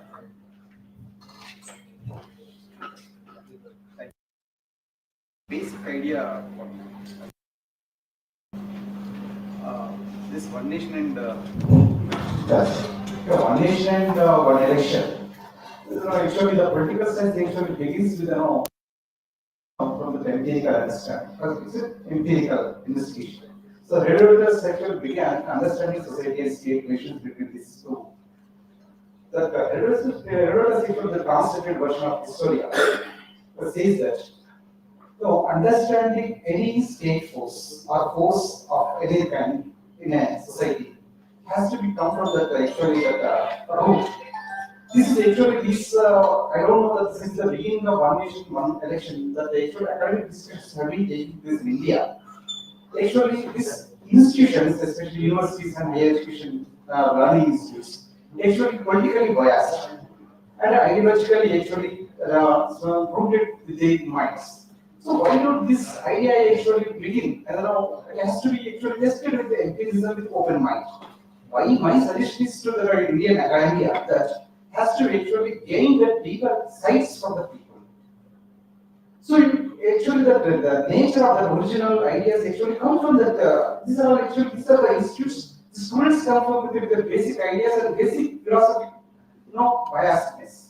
So I have my political choice. Each and every student and scholar and faculty learns also have that idea of the political idea, the biased political system. The intention of the seminar is that. Yeah. What I am trying to say is that why don't we actually adapt the kind of empirical investigation from the root? Yeah. Any more questions? Okay. Yeah. Now I request Professor Afroz to. No, you just say some wise things. Even if you are not being interrogated.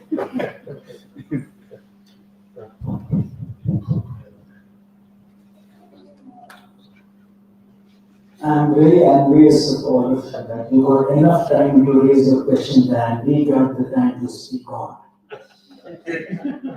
One. And the second answer to your question is that you have put the questions very nicely. Thank you. The third one is why technology debate was not being taken place in our discussions. The point is, Vivekananda, that I was about to discuss in the concluding remark, bringing the case study of Bihar, where a case study is being adopted, allowing mobile voting based on Aadhaar is a case study. So such kind of case study first has to emerge, whether it is successful, whether it is a failure or not. We are already discussing one aspect of technology, VVPAT, and the people are having sincere doubt. So it's not like that live TV show where Big Boss is happening and we have to vote on candidate. Voting is a very responsible act. And we are going to decide the political fate in the country. So we have to have certain case studies, pilot studies. That is why government moved on the technology aspect allowing that. And that is a very good development. If it is a successful, and with all its pros and cons, it will give 24/7 voting rights. You can vote at any point of time. So no need to go in the line. But let this pilot study come out with some repercussions.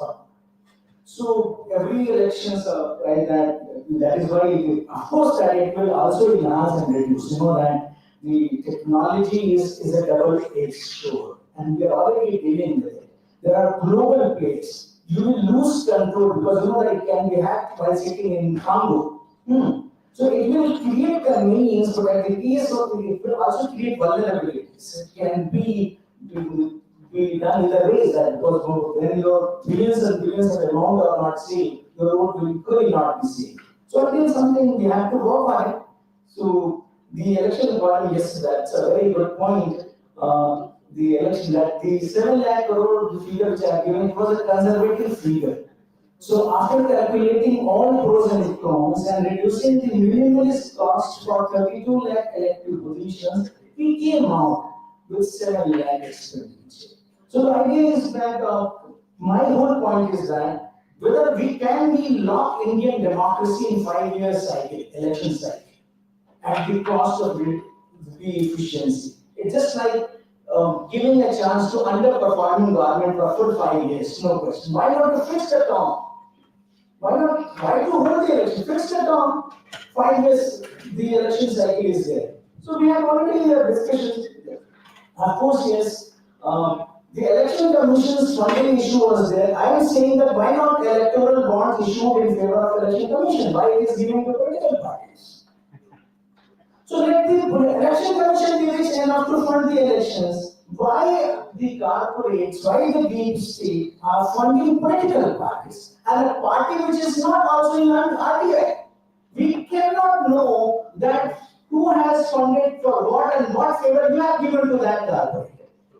So put the political parties under RTI and the second one is that let the electoral bonds be given to the election commission more liberally and tax exemptions be there. Now we fund political parties and get tax exemptions.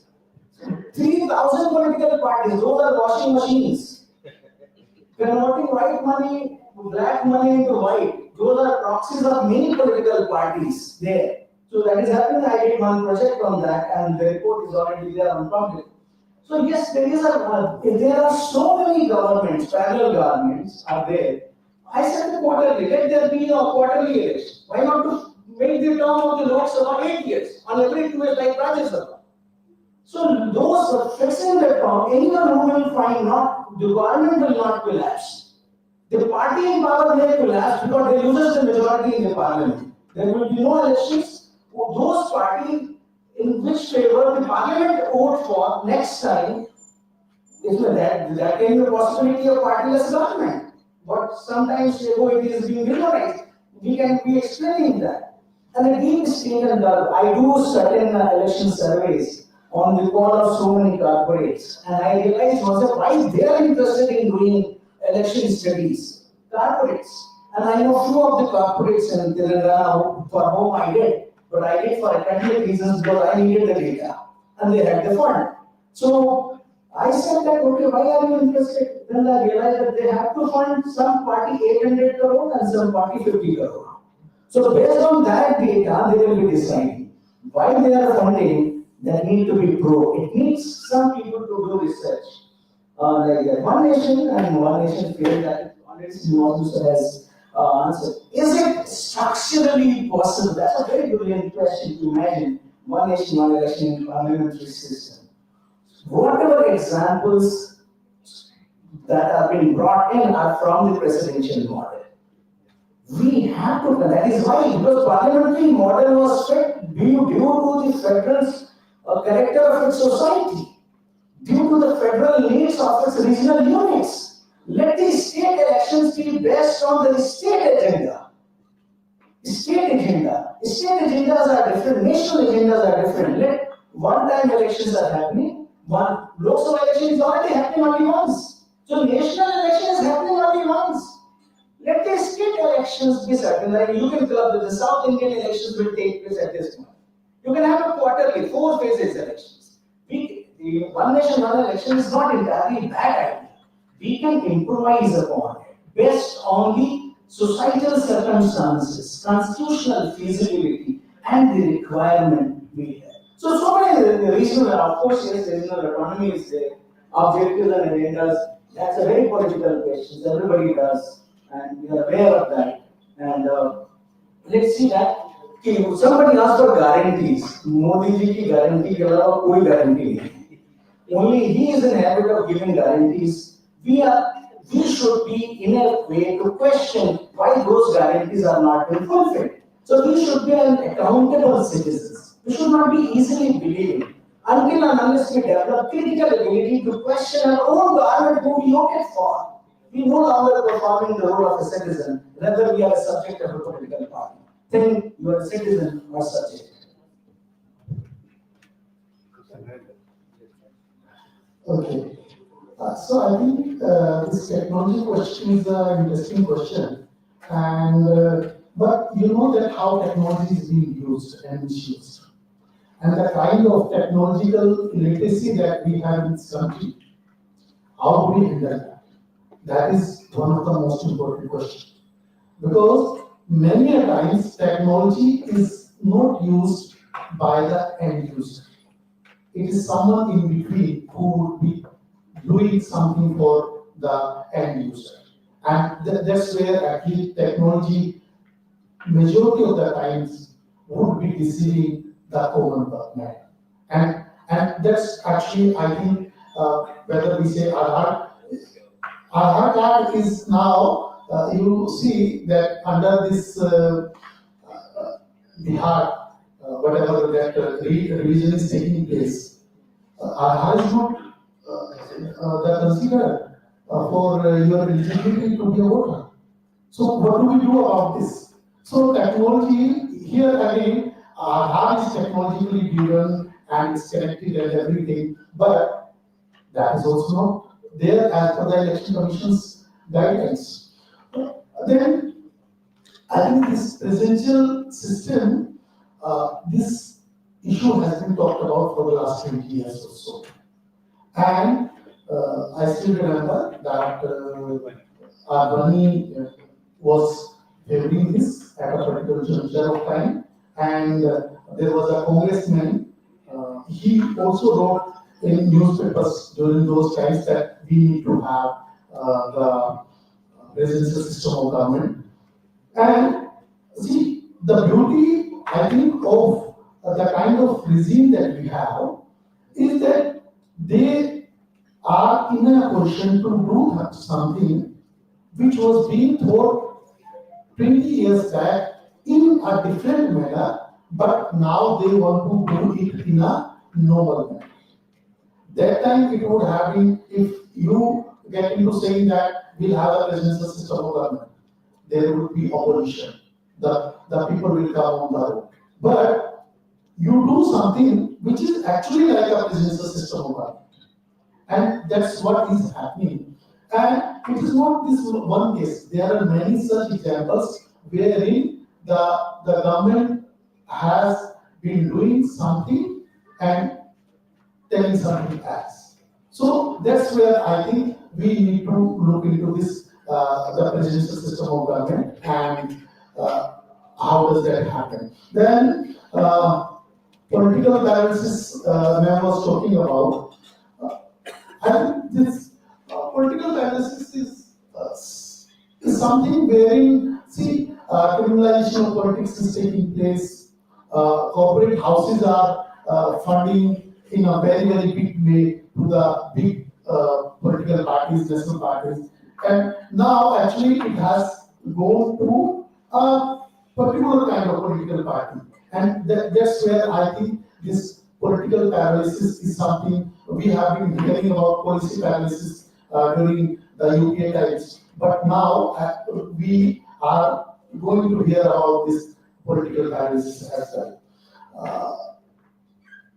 Other things, I think, empirical investigations and all that, I think that is something which needs to be looked at on the ground, and that how people react to this. Whether, in fact, people are literate enough. See, in the morning, the director was talking about that we were 74% literate, and we must have become by now 85%. But what is that literacy? Is that a kind of political literacy that we have? Do we have that kind of political literacy? The political literacy in Bihar is of a different nature, and I would say in Arunachal Pradesh is of a very different nature. So how do we handle that kind of literacy also? So the political literacy is also actually, in a way, it's also a layered one.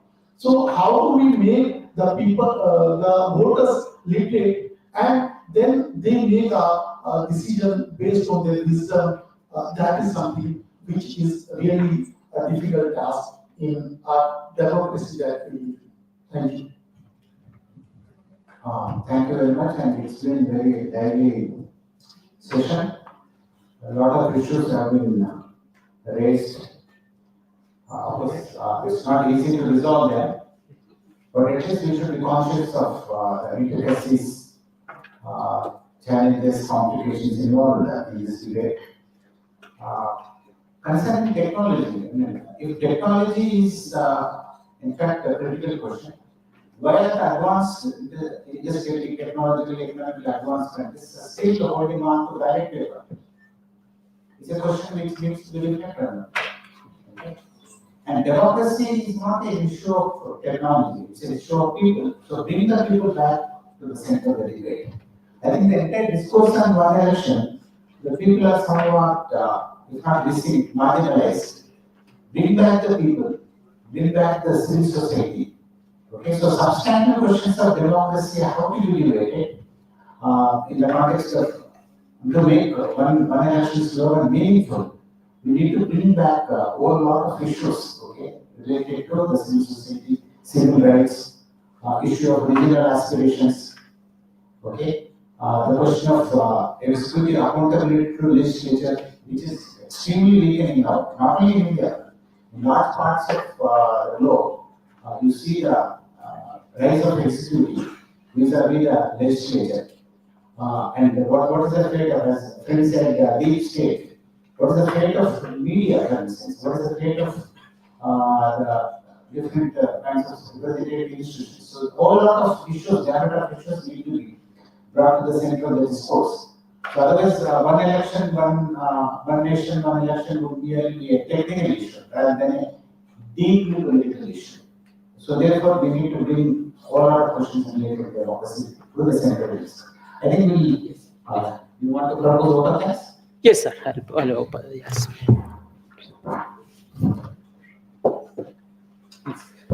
So thank you so much, sir. I'm extremely happy and I'm thankful to Professor Srinivasalu sir for chairing the session, and very important one. And also, I also, from the bottom of my heart, I extend my warm thanks to Professor Narendra Kumar ji from Jawaharlal Nehru University, and also Professor Afroz Alam sir for their valuable presentations. So with this, this session is concluded. So again, we are lunch will be at guest house at 2 o'clock. Lunch will be served there. Please, all of us, let us join there for lunch. Thank you so much. Yeah, let's 2 o'clock.